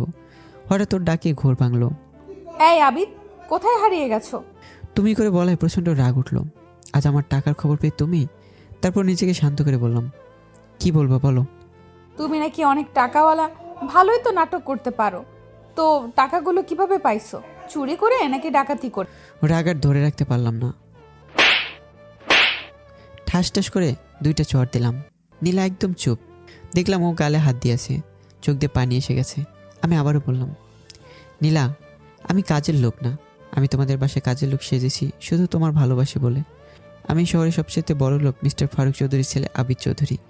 শুধু তোমাকে ভালোবাসতাম বলে তোমাদের ওখানে পরিচয় গোপন করে কাজ করেছি। কি কি কি বলছো? হ্যাঁ, যা বলছি তা সব সত্যি। আর কাল আবারও তোমাদের বাসায় যাব, তৈরি থেকো। নীলাকে কিছু বলার সুযোগ না দিয়ে আমি চলে আসলাম। আর ভাবতে লাগলাম, আগে আমার পরিচয় দিয়ে ওকে একটু আফসোস করাবো, তারপর প্রতিশোধ। বাসায় আসলাম, এক একা ছাদে বসে আছি আর একটার পর একটা সিগারেট টানতে লাগলাম। আর রাত শেষ হলে কী করব ভাবতে লাগলাম। এদিকে আমি আমার প্ল্যান নিয়ে বিজি, আর অন্যদিকে হয়তো নীলা তার আফসোস নিয়ে বিজি আছে। লোভীদের এমনটাই হয়। যাই হোক, রাতটা কেটে গেল। সকালবেলা উকিল সাহেবকে ফোন দিয়ে সব কিছু বলে দিলাম, যা যা করতে হবে। আর আমি আমার প্রস্তুতি নিলাম। উকিল সাহেব ওদের বাসায় গেল, গিয়ে আবারও নীলার বাবাকে ডাক দিল। নীলার বাবা এসে জিজ্ঞেস করলো, আবার কি হয়েছে উকিল সাহেব? তেমন কিছু না, আপনারা যে বাড়ি ছেড়ে যাবেন সেটা মনে করিয়ে দিতে আসলাম। তখনই নীলা আসলো আর বলল, বাড়ি ছেড়ে চলে যাব মানে? আপনাদের বাড়ি ছেড়ে দিতে হবে। আমরা আমাদের বাড়ি ছেড়ে দিব মানে কি বাবা? এই উকিল সাহেব কি বলছে? হুমরে মা, বাসা সমস্ত সম্পত্তি আমার না, আমার স্যারের। কি পাগলের মতো বলছো? তোমার স্যার মানে? হুমরে মা, অনেক আগে আমি এই বাসার কাজ করতাম। এই বাসার মালিক তার একটা ছেলে ছিল, ছেলেকে নিয়ে আর বউকে নিয়ে থাকতো। তাহলে তারা কোথায়? একদিন একটা অ্যাক্সিডেন্টে ওনারা মারা যায়, কিন্তু ছেলেটা ভাগ্যক্রমে বেঁচে যায়। তারপর ছেলেটার মামা ছেলেটাকে নিয়ে কানাডা চলে যায় আর আমাকে সব কিছু দেখভাল করার জন্য বলে যায়। কিন্তু এরপর আজ ছেলেটা দেশে ফিরে আসেনি, তাই এগুলো আমি বুক করছি। তাই এখন ফিরে এসেছে, তাই সব ফিরিয়ে দিতে হবে। হোয়াট? কি বলছো এসব বাবা? তাহলে আমরা থাকবো কোথায়? মারে, আমার মালিক অনেক ভালো ছিল আর তার ছেলে অনেক নিশ্চয়ই ভালোই হবে। আর এতদিন ধরে ওনাদের সব কিছু দেখাশোনা করছি, আর উনি নিশ্চয়ই আমাদের থাকার ব্যবস্থাটাও করে দিবেন। নীলা পাগলের মতো কান্না করা শুরু করে দিয়েছে। না বাবা, আমি এগুলো মানবো না। আমার এতদিনের ভালোবাসার এই বাড়ি, আমি কোনোভাবেই এই বাড়ি ছেড়ে দিয়ে ফকির হতে চাই না। মারে, সেটা বললে তো হবে না, কোর্ট থেকে নির্দেশ এসেছে। বাবা, এই বাড়ির মালিকের কাছে দরকার পড়লে এই বাসা ভিক্ষা চাইবো। আর উনি যেহেতু অনেক বড় মনের আর ধনী মানুষ, তার জন্য এটা আমাদের দিয়ে দিলেও সমস্যা হবে না। বলে আরও কান্না শুরু করে দিল। নীলা, তুই কান্না করিস না, আগে ছোট সাহেবকে আসতে দে, তারপরে দেখে যাক। না বাবা, আমি এই বাড়ি ছেড়ে যাব না। এগুলো সব আমার, আমি কারো হতে দিব না। নীলা, তুই কি পাগল হয়ে গেছিস? বুঝার চেষ্টা কর মা। আমি কিচ্ছু বুঝতে চাই না। কেন এমন করছিস? বাবা, আমি যাব না। যেতে হবে না, আগে তো ছোট সাহেব আসুক। কোথায় তোমার ছোট সাহেব? এই যে আমি। সবাই দরজার দিকে তাকালো। 1000 ভোল্টের শক খেলো। সবাই চুপ হয়ে গেল, কারণ দরজার পাশে তখন অন্য কেউ ছিল না, সেখানে ছিলাম আমি। নীলার বাবা যেন কাঁপতে লাগলো, আর ওরা ভূত দেখার মতো চোখ দুটো বড় বড় করে বের করে রাখলো। কারো মুখে কোনো কথাই নেই, একদম নিস্তব্ধ হয়ে গেল বিশাল বড় বাড়িটা। একদম যেন জনমানব নেই এই ঘরে, ঠিক তেমন হয়ে গেল। সবার নীরবতা ভাঙার জন্য আমি জোর কণ্ঠে বললাম, আমি সে আবিদ চৌধুরী। আবির, তুই? আবিদ, তুই? ও পড়ে গেল, আবার দাঁড়ালো, আর নীলার বাবা ধমক দিয়ে বলল। আর তখনই চিৎকার করে বললাম, চুপ, একদম চুপ। আর যদি আমার বাবার বয়সে না হতেন আপনাকে বোঝাতাম, কিন্তু আমি তা করলাম না, কারণ আপনি আমার বাবার মতোই। তাই আপনাকে বাবা হিসেবে মাফ করে দিলাম। কিন্তু আপনার মেয়ে নীলা যা করেছে আমার সাথে, তার কোনো মাপ নেই। কাজের মানুষের মেয়ে হয়ে মালিকের নাম কোন মুখে নিচ্ছে? নীলা দৌড়ে এসে বলল, আবিদ, তুমি না আমাকে ভালোবাসো? হাসছো কেন? ভালোবাসা আমার জীবন থেকে মরে গেছে। হ্যাঁ, তুই এখন আমার বউ, তোকে তো আমি ডিভোর্স দেইনি। আবিদ আমাকে ডিভোর্স দিও না, আমরা অনেক সুন্দর করে সংসার সাজাবো। সংসার? আবিদ। তাহলে তৈরি হও তোর জীবনে নতুন সংসার সাজাতে। আবিদ, আমরা নতুন করে সংসার করব, আর আমরা কিন্তু এই বাড়িতেই থাকবো। আমাদের এই বাড়ি থেকে বের করে দিও না। ছোট সাহেব আসলে আমাকে মাফ করবেন, আমি বুঝতে পারিনি। না বাবা, এগুলো বাদ দেন, আপনার কোনো দোষ নেই, আপনার প্রতি আমার কোনো রাগ অভিমানই নেই। বাবা আমি ওদিন তোমাকে পুলিশ দিয়ে। থাক ওই কথা, যেগুলো চলে গেছে সেগুলো নিয়ে বলে লাভ নেই। আর নীলা, তুমি গিয়ে রেস্ট নাও, যাও। তুমিও আসো, আর আজকে কিন্তু তোমাকে রান্না করে খাওয়াবো আমি। না না, পরে খাবো। আর নতুন প্রতিশোধের আগুনে চলার জন্য তৈরি হও। একটু আস্তে করে বললাম। কি বললে? কই না তো, বলছি পরে খাবো। আচ্ছা বাবু। বলেই আমাকে নীলা জড়িয়ে ধরলো, আর তখনই মনে মনে বলতে লাগলাম, নীলা, তোর এই ভালোবাসা শুধু আমার টাকার উপর, আমার প্রতি না। তুই তৈরি হ, তোর লোভের আর প্রতিশোধের আগুনে তোকে জ্বালিয়ে মারবো। আমার নিষ্পাপ শিশু যে পৃথিবীর আলোটা পর্যন্ত তোর লোভের জন্য দেখতে পারিনি, সেটার মাসুল তোকে দিতে হবে। সেদিনের মতো হাসি খুশিভাবে চলে আসলাম, আর ভাবতে শুরু করলাম, এবার খেলা জমে উঠেছে নীলা, জমে উঠেছে। নীলাকে এখন কিছুই করব না, কারণ যতদিন না পর্যন্ত ওর মনে আমার জন্য ভালোবাসার জন্ম না নিবে, ততদিন পর্যন্ত ভালোবাসার মানুষ কষ্ট দিলে কতটা কষ্ট লাগে সেটাও বুঝবে না। ওর মনেকে ভালোবাসার অভিনয় করতে হবে, যেই ভাবা সেই কাজ। প্রতিদিনই ওর জন্য ফুল নিয়ে আসা, তারপর ওকে খাইয়ে দেওয়া থেকে শুরু করে সব করলাম। 2 মাস পর নীলা এসে বলল, জানো আবিদ, আমি না অনেক লাকি। ও মা, তাই? হুম তা কেন? তোমার মতো একজন স্বামী পেয়ে। এই তুমি হাসছো কেন? তোমার কথা শুনে। আমি হাসার কথা কি বললাম? আমাকে পেয়ে তুমি লাকি নাকি আমার টাকা পেয়ে?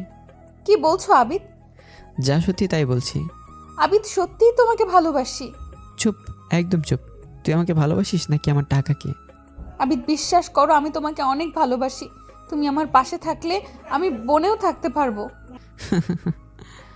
হাসছো কেন? আমি সত্যি বলছি। তো আমার জন্য কি কি করতে পারবে? সব, যা বলবে। ও, তাহলে তো ভালোই। হুম আচ্ছা, আজ থেকে তোমাকে ভালোবেসে আমি স্বেচ্ছায় একটা কাজ করব। তুমি আমার পাশে থাকবে নীলা? থাকবো না মানে? অবশ্যই থাকবো।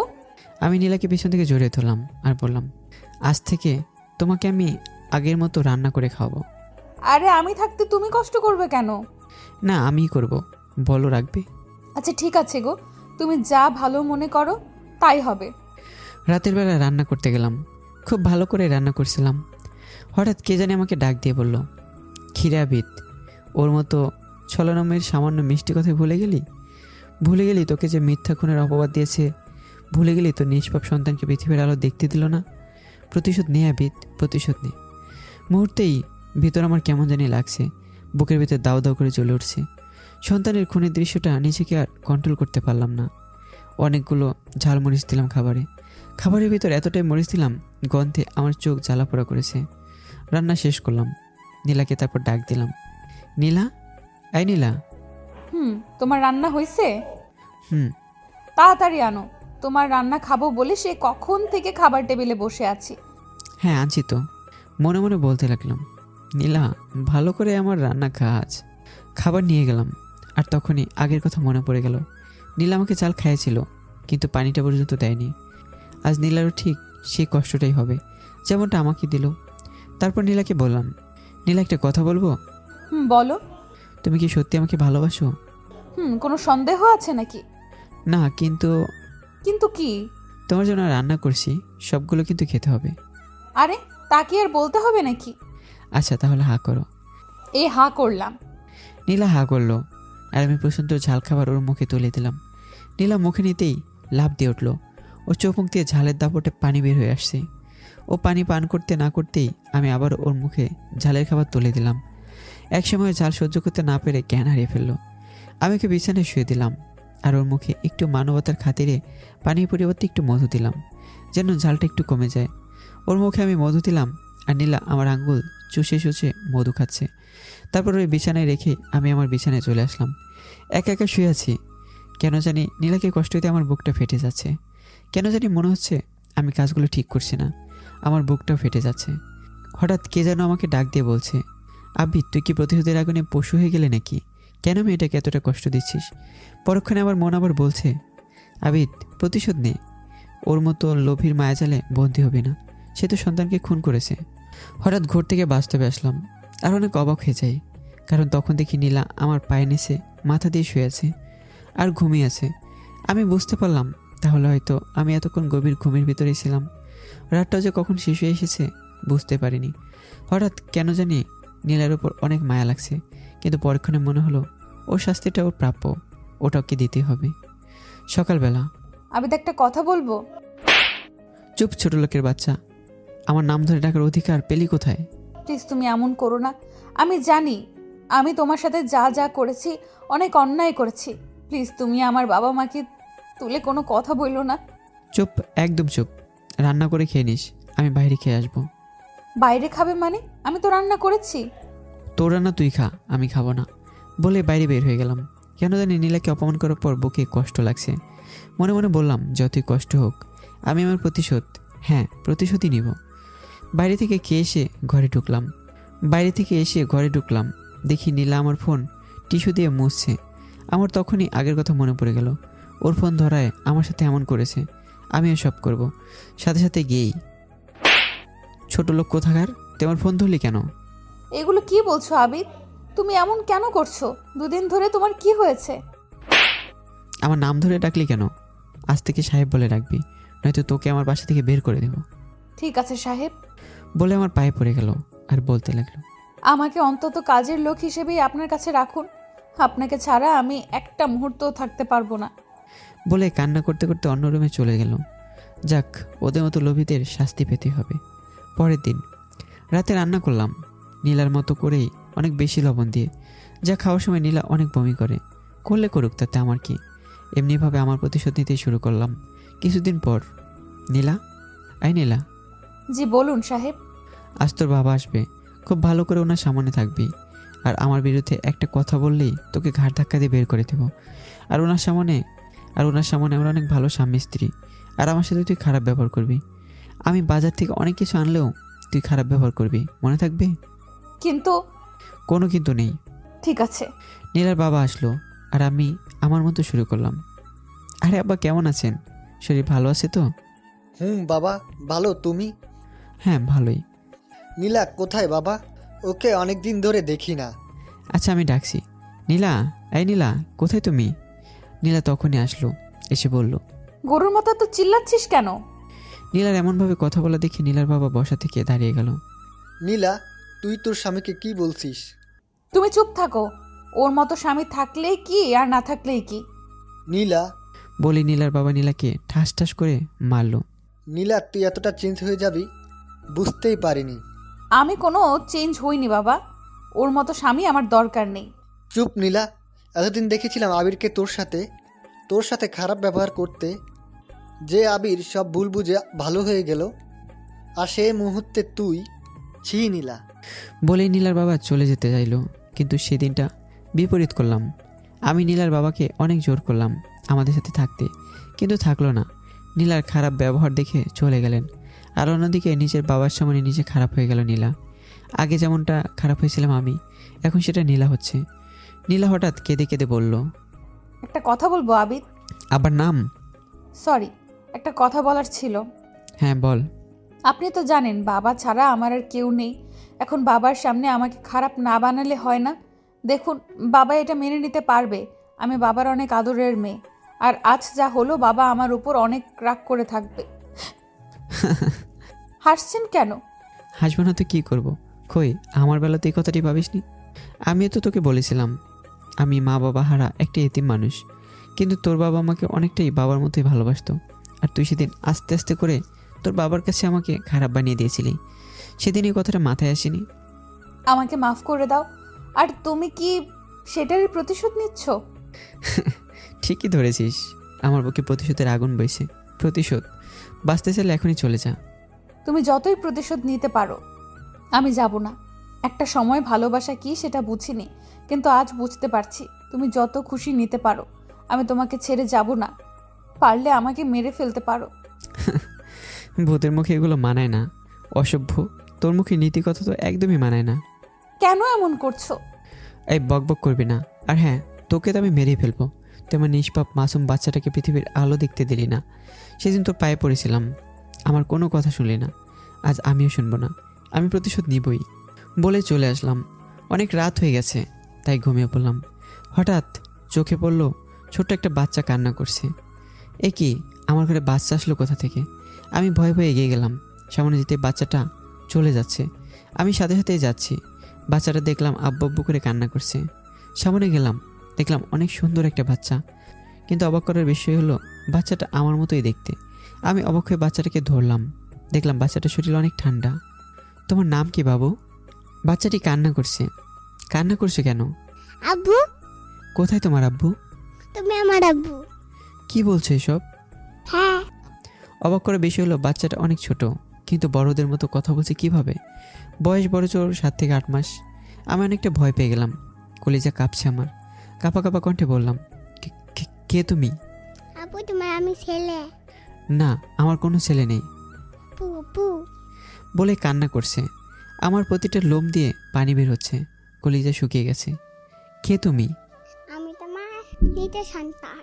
আমি আরও ভয় পেয়ে গেলাম। হঠাৎ ছেলেটা বলল, আব্বু বাঁচাও, বাঁচাও আমাকে, আম্মু আমাকে মেরে ফেললো।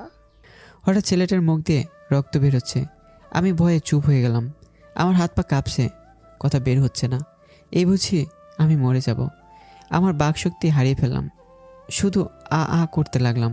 ছেলেটা আমার দিকে এগিয়ে আসছে আর বলছে, আমায় মেরে ফেললো। কে তুমি? কান্না করতে করতে আর এমনভাবে কথা বলছে যেন ওর কলিজা ছিঁড়ে ফেলছে কেউ। এত ভয়ঙ্কর কষ্টের চিহ্ন দেখে আমি আরও ভয় পেয়ে গেলাম। আমি কোনো মতে বললাম, আমায় মেরো না। তুমি মারবে না আব্বু, নিজেই তো আমি মারা মানুষ। কি বলছো? তাহলে এখানে আসলে কিভাবে? অনেক কষ্ট হচ্ছে আব্বু। কেন? আব্বু, আম্মু আমায় বাঁচতে দিল না, অনেক কষ্ট দিয়ে মেরে ফেলেছে। তুমি আর প্রতিশোধ নিও আব্বু। যে আমাকে চড়িয়ে মেরে ফেলেছে তাকে কষ্ট দাও, প্রতিশোধ নাও আব্বু। না। আমি লাফ দিয়ে উঠে পড়লাম। দেখি ঘড়িতে 3টা বাজে, তার মানে আমি স্বপ্ন দেখছি। তখন বাস্তবে ফিরে এলাম। তখন শুধু আমার চোখে একটা জিনিসই ভাসছে, এমন নিষ্পাপ বাচ্চাটাই নাকি আমার বাচ্চা ছিল। ও রক্তমাখা মুখটা কেন জানি চোখ থেকে সরছে না। এত ভয়ঙ্কর কষ্ট পেয়েও মরেছে, সবই যেন চোখে ভাসছে আর কানে আসছে, প্রতিশোধ নাও আব্বু, প্রতিশোধ নাও। আর তখনই কেন জানি বুকে অনেক কষ্ট অনুভব করতে লাগলাম। সন্তান হারানোর ব্যথা আর সাথে সাথে জ্বলে উঠেছে প্রতিশোধের আগুন। নীলা, তুই তৈরি হ। আমার সন্তানকে তুই যতটা কষ্ট দিয়ে মেরেছিস, তার থেকে বেশি কষ্ট তোকে পেতে হবে। তোর মিথ্যা ভালোবাসার বিরুদ্ধে শুরু হয়ে গেছে প্রতিশোধ। সেদিন আর রাতে ঘুমাতে পারলাম না, বুকটা শুধু খা খা করছে। আর মনে মনে ভাবছি, নীলা তো আমার উপর রাগ দেখিয়েছিল, আর সেজন্য আমার উপর কত নির্যাতন করেছে। কিন্তু আমার সন্তান কি করেছিল? তাকে কেন এভাবে পৃথিবীর আলো দেখার আগেই পৃথিবী থেকে বিদায় নিতে হলো? নীলাকে শাস্তি পেতে হবে। সকালবেলা নীলা ঘুমিয়ে আছে। ওর মুখের দিকে তাকাতে আমার কেন যেন ওর প্রতি মায়া হলো। মনে হচ্ছে এই বুঝি ওর প্রেমে পড়ে যাব। কেন জানি ওর মুখটা অনেক নিষ্পাপ লাগতে শুরু করলো। আমি ওর প্রেমে হাবিডুবু খাচ্ছি মনে হচ্ছে। মনে হয় পুরাতন প্রেম আবার জেগে উঠেছে। আস্তে আস্তে ওর সামনে গেলাম। ও নিষ্পাপ কপালে একটা চুমু দিতে যাব, আর তখনই কেউ আমায় ডাক দিয়ে বলল, আব্বু প্রতিশোধ নাও, একটি বাইরে পড়ে না, আমি না। মুহূর্তেই ওর প্রতি ভালোবাসাটা আমার প্রতিশোধের রূপ নিল।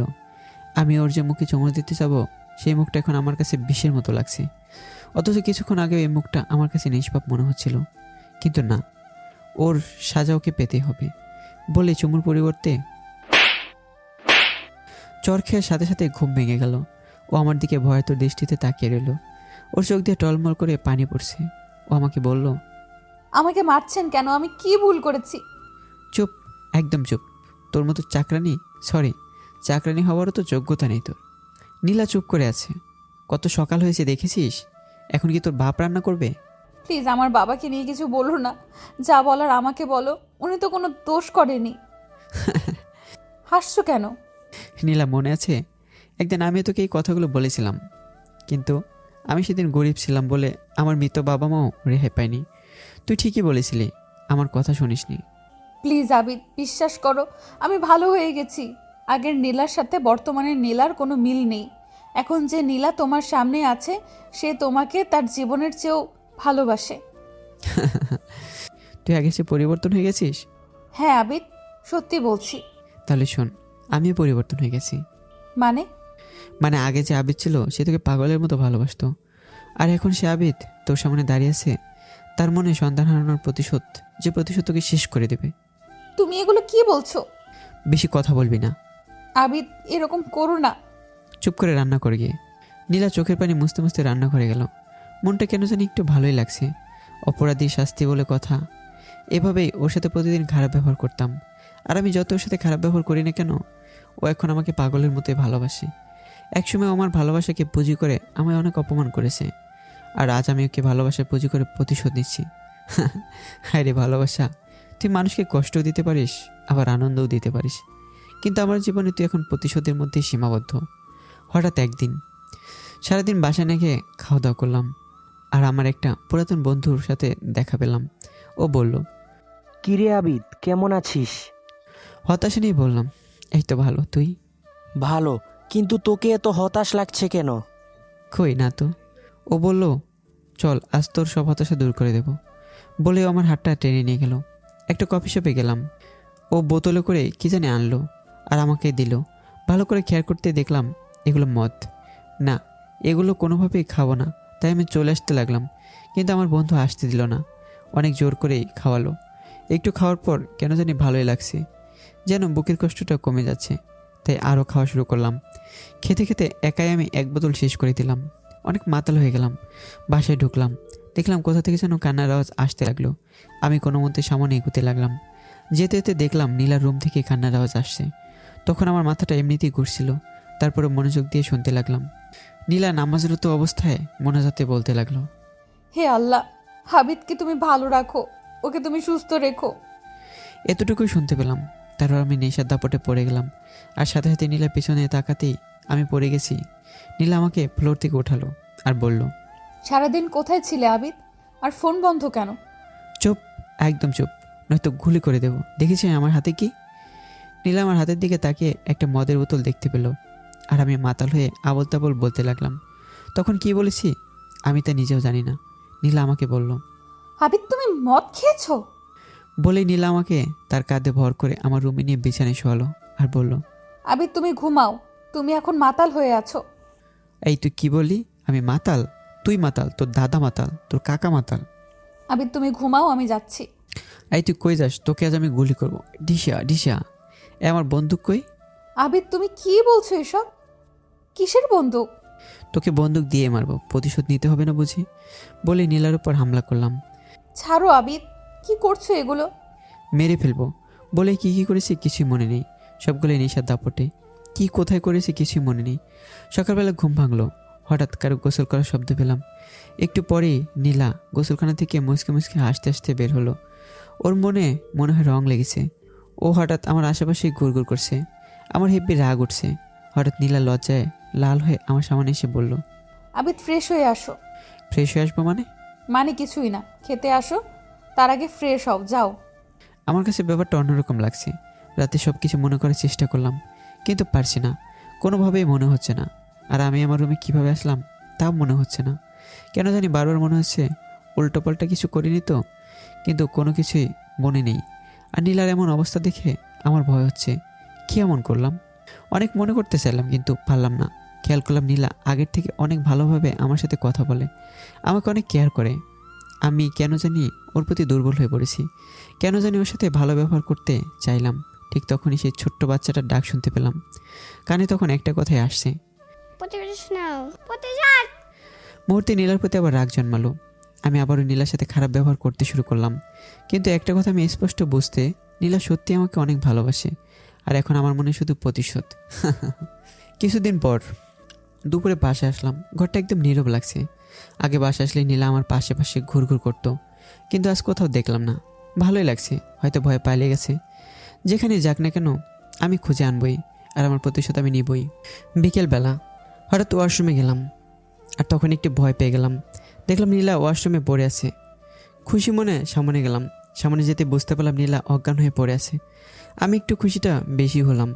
মরে গেল আরও ভালো হবে, কিন্তু কেন জানি একটু মায়া হচ্ছে। তাই কোলে করে বিছানায় শোয়ালাম। শ্বাস নিঃশ্বাস চলছে, তাই ডক্টরকে কল দিলাম। উনি আসলো। আসার পর অনেক চেক আপ করলো, আর করার পর ডক্টর আমাকে বলল, আবিদ সাহেব, খুশির খবর, আপনি বাবা হতে চলেছেন। না। আপনি এমন করছেন কেন? খুশি হননি? খুশি, হ্যাঁ খুশি বলে ডাক্তারকে দিয়ে আসলাম। আর ওইদিকে আমার মাথা ঘোরাচ্ছে। এটা কি হলো? ও মা হবে মানে? কি না, এ হতে পারে না। আমি অন্যরকম হয়ে মাটিতে বসে পড়লাম। কিছুক্ষণ পর কারো হাত আমার কাঁধে পড়লো। আমি লাফ দিয়ে উঠলাম। পিছনে তাকা দিয়ে দেখি নীলা। ও মুচকি মুচকি হাসছে আর আমাকে বলল, আবির তুমি খুশি হওনি? কেন? তুমি বাবা হতে চলেছো তাই। না, আমি বাবা হতে চলিনি। আর এটা কার বাচ্চা? কার বাচ্চা মানে? হ্যাঁ বল পাপি, এটা কার পাপ? সাথে সাথে নীলা আমার পায়ে পড়ে গেল আর বলছে, আবির তুমি এটা কি বলছো? এটা আমাদের সন্তান। পাপি তুই কান্নাকার পাপ আমার ঘাড়ে আনবি? তা হতে পারে না।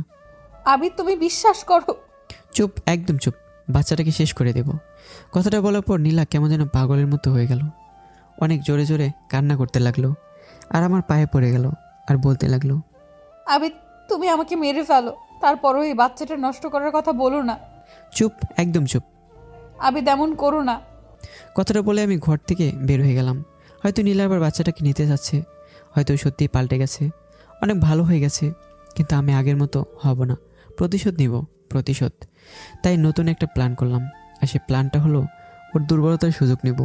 ও যেমন আমার দুর্বলতার সুযোগে এত কিছু করেছে, আজ আমিও করব। ভাবতে এত খুশি লাগছে যেভাবে সেই কাজ। পরের দিন, নীলা, নীলা কোথায় তুমি? নীলা দৌড়ে আসলো আর বলল, কি হয়েছে আবির, এভাবে ডাকছো কেন? হাসছো কেন? নীলা, তুই আমার সন্তানকে মেরে ফেলেছিস, তোকে শাস্তি তো পেতেই হবে কি বলছো আবির? বলে আমার পা ধরে কান্না করে দিল। মুহূর্তে আমার মনটা নরম হয়ে গেল। আমি নীলাকে কিছু বলতে পারলাম না। আস্তে আস্তে নীলাকে বুকে টেনে ধরলাম আর অনেকটাই খুশি হয়ে ও আমাকে বলা শুরু করলো, আবির যা হবার হয়ে গেছে, আমাকে কি মাফ করা যায় না? আমরা কি সুখে সংসার করতে পারি না? জানো আবির, আমি না সত্যিই ভালো হয়ে গেছি। বিশ্বাস করো, আগে যা করেছি অন্যায় করেছি, ভুল করেছি, সেজন্য আমি অনেক লজ্জিত। সেদিন নীলাকে কিছুই বলতে পারিনি। কেন জানি এই সময়ের প্রতি মায়া হলো। রাতের বেলা একটার পর একটা সিগারেট খাচ্ছি তো খাচ্ছি, ওপরের দিকে ইটের ভাটার মতো ধোয়া উঠছে। আর ভাবছি নীলাকে কি মাফ করে দেব নাকি প্রতিশোধ। ভাবছি একটু পরে আমার সমস্ত ভাবনা পাল্টে গেল। আমার মনে প্রতিশোধের আগুন জ্বলে উঠল। মাথা এলোমেলো হয়ে গেল মুহূর্তেই। কি করব কিছুই বুঝছিলাম না। শুধু প্রতিশোধ আর প্রতিশোধ। নীলাকে শাস্তি পেতে হবে। আজকে সব শেষ করে দেব বলে রুমে ঢুকলাম। আজকে নীলাকে আমি শেষ করবই। তাই অনেক রাগ নিয়ে ঘরে গেলাম। ঘরে গিয়ে আমি থমকে গেলাম। গিয়ে দেখলাম নীলা রক্তাক্ত অবস্থায় ফ্লোরে পড়ে আছে। আমি নিজেকে বিশ্বাস করতে পারলাম না। হয়তো স্বপ্ন দেখছি, নয়তো অতিরিক্ত নেশার কারণে আমি আবল তাবল দেখছি। আমি আস্তে আস্তে সামনে এগোতে লাগলাম। যত সামনে যাচ্ছি আর চোখ কসলাতে লাগলাম। একসময় নীলার সামনে গেলাম। গিয়ে আর দু চোখে বিশ্বাস করতে পারছি না। ওর মুখে রক্তে ভরা। আমি ভয় পেয়ে গেলাম। আমার এমন করাতে আবার বিষ খায়নি তো? এটা কি হলো কিছুই বুঝতে পারছি না। আমার খুব ভয় হতে লাগলো। আর মুহূর্তে কে জানি আমাকে ডাকছে আর বলছে, ছি আবিদ, তুই প্রতিশোধে নিশে এত কিছু করতে পারলি? ও ভুল করে এত কিছু করেছে আর তুই জেনে শুনে এগুলো করতে পারলি? ওর সাথে খারাপ ব্যবহার করেছিস, ভালো করেছিস, কিন্তু ও তো এখন একা না। ওর পেটে আবার তোর বাচ্চা আছে। তোর কি একটু মাথায় আসছে না? তুই তো একটা নিষ্পাপ বাচ্চাকে মেরে ফেলার কারণেই তুই নীলার প্রতি এর প্রতিশোধ নেওয়ার জন্য এত কিছু করলি। আর এখন তো ওর পেটে একটা নিষ্পাপ বাচ্চাই, সে তো কোনো দোষ করেনি। আবিদ, তুই একটা কথা মনে রাখিস, আর যদি তোর কোনো অবহেলার কারণে এই শিশুটা মরে যায়, সেটার জন্য সম্পূর্ণ তুই দায়ী। তুই খুনি আবিদ, তুই একটা খুনি। প্রতিশোধে নেশে তুই জানোয়ার হয়ে গেছিস। খুনি তুই, খুনি তুই। এসবই আমার কানে ভাসছে। না, আমি খুনি না, নীলা খুনি, নীলা। আর আমি ওকে সাজা দিচ্ছি মাত্র। হঠাৎ আমার মনে কেমন জানি লাগতে শুরু করলো। কানে একটা কথাই শুনছি, আবিদ তুই খুনি, তুই খুনি। এবার নিজেকে সত্যি খুনি মনে হচ্ছে। আর যদি আমার কারণে দুইটা জীবন শেষ হয়ে যায়, নিজেকে কখনো ক্ষমা করতে পারবো না। আর এই দুইটা খুনের জন্য হয়তো আমার প্রতি সবাই ঘৃণা আর প্রতিশোধে মেতে উঠবে।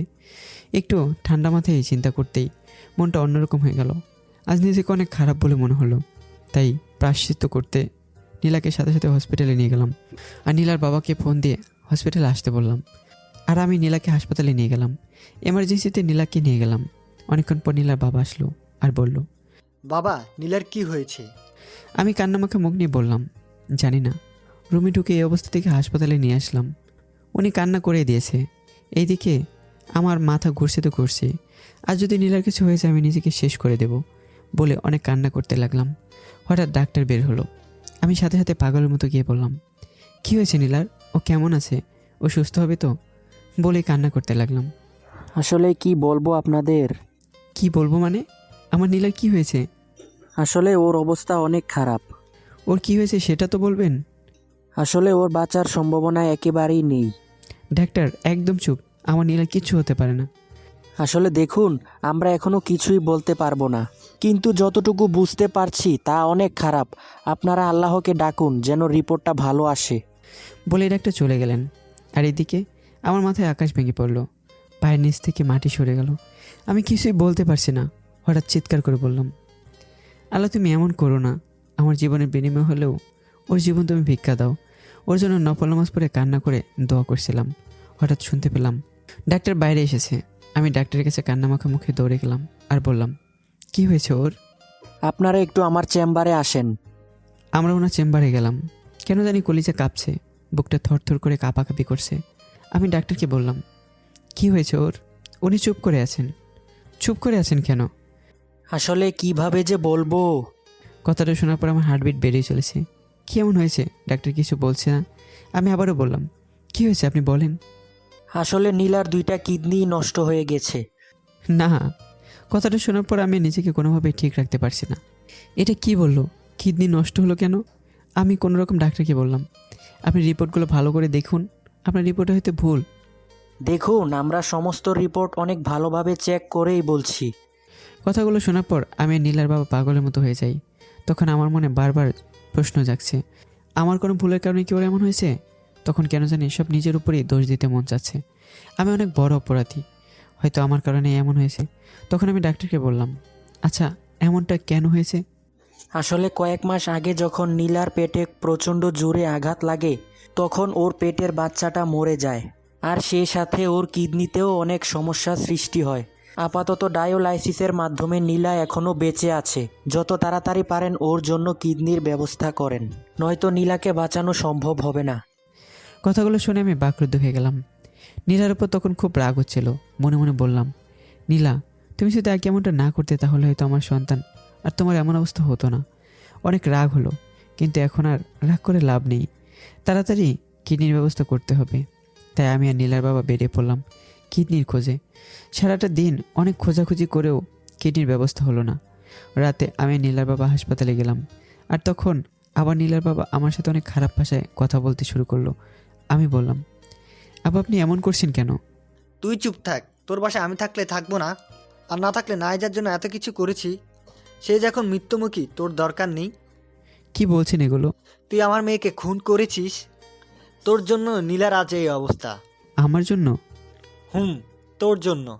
তুই যদি ওই দিন আমার মেয়েকে পেটে এভাবে আঘাত না করতি তাহলে আজ এমন হতো না। আমি নীলাকে কিচ্ছু করিনি, ওই দিন নীলা নিজে এগুলো করেছে। আর কত মিথ্যা বলবি? ওদিন তোকে কিছু বলিনি কারণ আমার মেয়ে বেঁচে ছিল, কিন্তু আজ তোর জন্য সে মৃত্যুমুখী। আমার তখন অনেক খারাপই লাগছে। আজ এতদিন পর নীলার এই অবস্থা, আর এতদিন পর মিথ্যা অপবাদ। আবার মাথা শুধু ঘুরছে তো ঘুরছে। হঠাৎ ডাক্তার আসলো। আপনাদেরকে বলছি, আজকের মধ্যে যেভাবেই হোক কিডনি ম্যানেজ করুন, হয়তো রোগীকে কোনোভাবেই বাঁচানো সম্ভব না। যেভাবেই হোক 24 ঘন্টার ভিতরে। এর বেশি কিছু হয়ে গেলে আমরা আর দায়ী নই। বলে ডক্টর চলে গেল। এদিকে আমার মাথা ঘুরছে, কি করব কিছুই বুঝতে পারছি না। সব জায়গায় খবর পাঠালাম, অনেক টাকার অফারও করলাম, কিন্তু কোনোটাতেই কোনো কাজ হচ্ছে না। আজ মনে হয় টাকাটার দাম নেই। শুধু নীলার কথাগুলো ভাবছি, আজ ওর জন্য এগুলো হয়েছে। অনেক রাগ উঠছে। একবার ভাবছি কিডনির জন্য কোনো খোঁজ করব না, ওর অপদের ফল ভোগ করে ও মারা যাক। আবার ভাবছি ওর পেটে তো আরও একটা নিষ্পাপ বাচ্চা আছে, তার তো আবার কোনো দোষ নেই। অন্তত বাচ্চাটার জন্য হলেও নীলাকে বাঁচাতে হবে। কিন্তু এত ভাবনার পর অনেক খোঁজাখুঁজি করলাম, কিন্তু কোনোভাবে জোগাড় হচ্ছে না। আর এদিকে প্রায় সময় শেষ হয়ে যাচ্ছে। আমি গাড়ি নিয়ে বের হয়ে গেলাম খোঁজাখুঁজির জন্য, কিন্তু পাচ্ছি না। আমার চোখ দিয়ে শুধু পানি পড়ছে তো পড়ছেই। বারবার আল্লাহকে ডাকছিলাম যেন জোগাড় হয়ে যায় কিডনি, আর যেন নীলা বেঁচে যায়। বারবারই ওর প্রতি যে আমি প্রতিশোধ নিয়েছি সেগুলোই ভাবছিলাম। প্রতিশোধের আগে আমি তার প্রতি জানোয়ারের মতো ব্যবহার করেছি। উফ, মাথায় কিছুই কাজ করছে না। মনে হচ্ছে ওর আগে আমি এখন মরে যাই। আর নিতে পারছি না। হঠাৎ ফোনটা বেজে উঠলো। ফোনটা রিসিভ করলাম। হ্যালো, কে বলছেন? আমি ডাক্তার, আপনি তাড়াতাড়ি কিডনি নিয়ে চলে আসুন। আর মাত্র 2 ঘন্টা সময় বাকি, তারপর আর কিছু করা সম্ভব হবে না, কারণ ওর অবস্থা ডায়ালাইসিস করেও ঠিক রাখা যাচ্ছে না। বলে ফোনটা কেটে দিল। আমার মাথাটা এখন শেষ হয়ে যাচ্ছে। গাড়ি থেকে নিচে নামলাম। গাড়িটা হয়তো এখন চালালে অ্যাক্সিডেন্ট নিশ্চিত, তাই ফাঁকা জায়গায় নামলাম। নামার পর একটার পর একটা সিগারেট জ্বালাচ্ছি, কিন্তু কোনো কাজ হচ্ছে না। আকাশের দিকে তাকিয়ে আল্লাহকে ডাক দিলাম, আল্লাহ, ও আল্লাহ, আর কত পরীক্ষা নিবে আমার তুমি? বলো, আমি আর পারছি না। ছোটোবেলায় আমার বাবা মাকে নিয়ে গেছো, এতিম হয়ে বড় হয়েছি। পরে যখন একটা মানুষকে এতটা ভালোবাসলাম, তখন আমার পরীক্ষা স্বরূপ আমার কাছে এত কিছু করলে আমার মিথ্যা অপবাদ পেতে হলো। যখন মেয়েটা তার ভুল বুঝলো, তখন আমার মনে প্রতিশোধের আগুন জ্বলে উঠলো। আমি মেয়েটাকে একটু আপন করে নিলাম না। আর যখন আজ নীলাকে আপন করে নিলাম, কিন্তু সেই মুহূর্তেও মৃত্যুর পথযাত্রী। হ্যাঁ, আর কত কষ্ট পেতে হবে, আর কত পরীক্ষা নেবে আমার। আমি আর পারছি না, তো আর পারছি না। পরক্ষণে আমার কী জানি হয়ে গেল, আমি কেমন জানি হয়ে গেলাম। বারবার মনে আসছে, নীলা মরলে মরুক, তাতে আমার কি? আমার কিছুই করার নেই। আমি কেন চিন্তা করছি এগুলো ভাবছি। আর দেখি মাত্র 1 ঘন্টা সময় আছে, কিন্তু কোনো ব্যবস্থাই হয়নি। আমি পাগলের মতো হয়ে গেলাম। আর তখনই ফোনটা বেজে যাচ্ছে তো যাচ্ছেই। দেখলাম ডাক্তারের ফোন, তাই আর ধরলাম না। ভাবলাম মরলে মরুক, আমি আর ফোন ধরবো না, আর ওখানে যাবও না। তাই গাড়িতে উঠে অন্য কোথাও চলে যাচ্ছি। ফুল স্পিডে গাড়ি চালাচ্ছি, আর অন্যদিকে কী হচ্ছে আমি জানিও না। যা হবার হোক, তাতে আমার কি, বলেই চলতে লাগলাম। অন্যদিকে কিডনির ব্যবস্থা হয়েছে, আর নীলার অপারেশনও হয়েছে। 2 মাস পর নীলা সুস্থ হয়ে গেছে। সুস্থ হয়ে নীলা প্রথমে আমাকে দেখতে চাইলো, কিন্তু তখন আর আমাকে পেল না। নীলা অনেক কান্না করছিল, আমি তার পাশে নেই বলে। নীলার বাবা তখন বলল, নীলা, ওই বেইমানের কথা বাদ দে, ও একটা বেইমান। না বাবা, আবিদকে আমি ভুলতে পারবো না। ও কোথায়? চুপ নীলা, ওর নাম ভুলো আর মুখে আনিস না। কেন বাবা? ও তোকে একটি বারও দেখতে আসেনি। কি বলছো বাবা? হুমরে মা, শুধু তাই নয়, তার জন্যই তোর আজ এই অবস্থা। ওর জন্য? তোর পেটে যদি আঘাত না করতো, তাহলে তোর বাচ্চাটাও মরতো না, আর তোরও এমন হতো না। না বাবা, ও আমাকে কিছুই করেনি, সব আমি করেছি। তারপর নীলা সব কিছু বলল। আর সব শুনে নীলার বাবা কিছুটা অনুতপ্ত হয়েই পরক্ষণেই বলল, মানলাম ও তোর কিছুই করেনি, তাহলে ও কেন তোর পাশে ছিল না? কিনমিনা জোগাড় করেই চোরের মতো পালিয়েছে। কি বলছো বাবা? ও এমন করতে পারে না। ও এমন করতে পারে না, কিন্তু কেউ এমনটাই করেছে। মুহূর্তে নীলার মনে আমার প্রতি ঘৃণা জন্মালো। আর তখন বলল, বুঝতে পারছি আবিদ কেন এমন করছে। হয়তো আমার উপর ওর প্রতিশোধ নিতে চেয়েছিল। প্রতিশোধের আগুনে হয়তো আমাকে একটিবারও দেখতে আসলো না। ঠিকই বলেছিস মা। ও আসলেই বাবা অনেক চেঞ্জ হয়ে গেছে, অনেক খারাপও। অন্তত আমার এই সময়টাতে পাশে থাকতে পারতো, আমাকে একটু দেখতে পারতো। ছি আবিদ, ছি। আপনার বেডের পাশে যদি আজ আবিদ থাকতো, তাহলে আপনি আর বেঁচে থাকতে পারতেন না। দরজার পাশ থেকে হঠাৎ একটি কথা ভেসে আসলো। নীলা আর নীলার বাবা ভূত দেখার মতো অবাক হয়ে দরজার দিকে তাকিয়ে দেখলো ডাক্তার এই কথাটি বলেছে। তাই নীলা বলল, কি আবল তাবল বলছেন ডাক্তার? আবল তাবল না, যা সত্যি তাই বলছি। কি সত্যি? আর কেন এই কথা বলেছেন? আসলে আজকে যদি আবিদ আপনার পাশে থাকতো, তাহলে আপনি আর বেঁচে থাকতেন না, কারণ ওই দিন এত খোঁজাখুঁজির পরও কিডনি পাওয়া যায়নি। তাহলে কিডনি ছাড়া অপারেশন হলো কিভাবে? সেটাই। আর আমরা সেদিন খোঁজাখুঁজির পরও কিডনি না পেয়ে আমরা তো আশাই ছেড়ে দিয়েছিলাম, আপনাকে আর বাঁচাতে পারবো না। আর ঠিক সেই মুহূর্তে আপনারা যাকে বেইমান বলছেন, সেই বেইমান আবিদি আমার কাছে এসেছিল আর বলেছিল কোথাও কিডনি পায়নি, আর আপনাকে আর আপনার পেটের সন্তানকে ও কোনোভাবেই মরতে দিবে না, অন্তত ও বেঁচে থাকতে। আর তাই সেদিন সে আমার পায়ে ধরে কান্না করতে করতে বলেছিল, আমার পায়ে ধরে যেন তার জীবনের বিনিময়ে হলেও আপনাদের দুজনকে বাঁচাতে। আর অনেক কান্না করেছিল আমার পায়ে ধরে। আমার লাইফে আমি এমন একজন স্বামীকে দেখলাম, সে নিজের জীবনের বিনিময়ে সে নিজের স্ত্রীকে বাঁচাতে চেয়েছিল। হয়তো অন্য কেউ হলে আরেকজন সঙ্গী খুঁজে নিতেন, বাট আবিদ তা করেনি। আরেকটা কথা, আবিদ বেইমান না। সেদিন আপনার বাবাও তো ছিল, উনি তো কিডনি দিতে আগ্রহী ছিল না, ছিল এই বেইমান আবিদ। আর আবিদ কথাটা গোপন রাখতে বলেছিল, তাই আমি কাউকেই বলিনি, কিন্তু আজ না বললে পারলাম না। কথাগুলো শোনার পর নীলা পাগলের মতো কান্না করা শুরু করে দিল। নীলা এমনটা ভাবতে পারেনি, নীলা বুঝতে পারেনি হয়তো ভালোবাসার কাছে প্রতিশোধ হার মানে। আর সেটার প্রমাণই হলো আবিদ। অনেক কান্না করেছে নীলা। তার আবিদকে ফিরে পেতে চাইলো, কিন্তু আবিদকে আর পেল না। তাই নীলা পাগলের মতো ডাক্তারকে বলল, আবিদ কোথায়? আবিদ এখনো বেঁচে আছে, চিন্তা করবেন না। ওর এখনো জ্ঞান ফিরেনি, 2 মাস ধরে অজ্ঞান অবস্থায় আছে।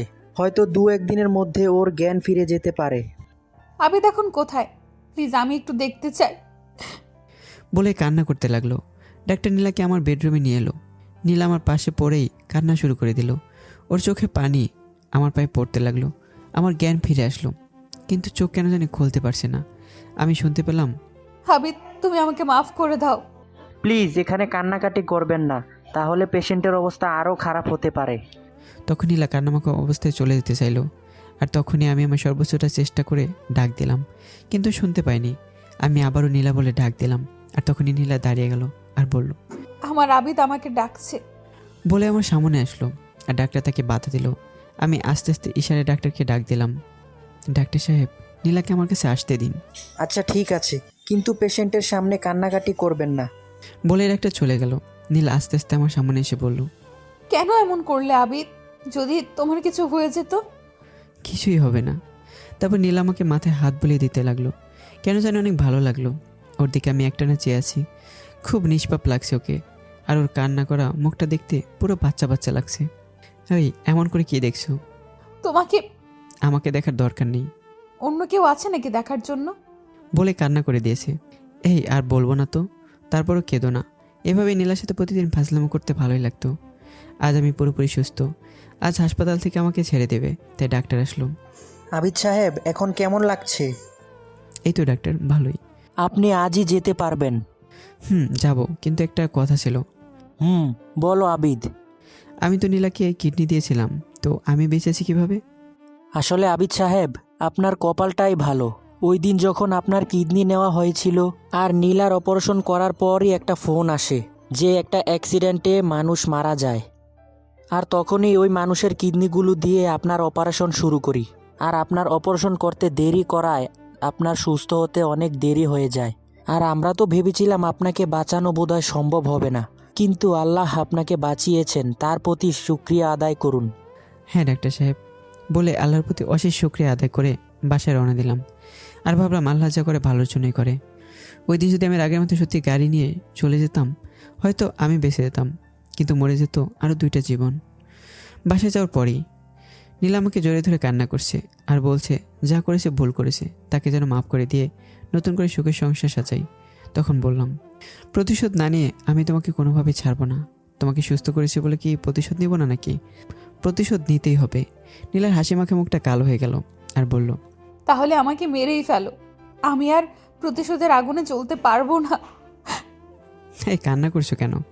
তো কি করব? প্রতিশোধ নিব, তাই রেডি হও। কিভাবে রেডি হব? প্রতিশোধ স্বরূপ এতগুলো পাপ্পি দিবা, না হলে হবে না। আর এটাই প্রতিশোধের মাসুল। দিব না। জোর করে আদায় করব। তাহলে দেখা যাক। দেখাচ্ছি। এই মেয়েরা এখনও জাননি কেন প্রতিশোধ নিব, এগুলো আপনারা দেখেন না। অতপর হারানো পাখি তার বাসা বানানোর কাজে বিভোর হয়ে গেল, আর ভালোবাসার আলোয় নতুন বাসায় আলো ফোটাতে ব্যস্ত হয়ে গেল। গল্পটার মাধ্যমে একটা জিনিস বোঝানোর চেষ্টা করেছি, অহংকার, লোভ আর প্রতিশোধের আগুনে কেউ অমানুষ জানোয়ারের মতো হবেন না। গল্পটি কেমন হয়েছে সবাই অবশ্যই জানাবেন, আর চ্যানেলটি সবাই সাবস্ক্রাইব করবেন। ধন্যবাদ।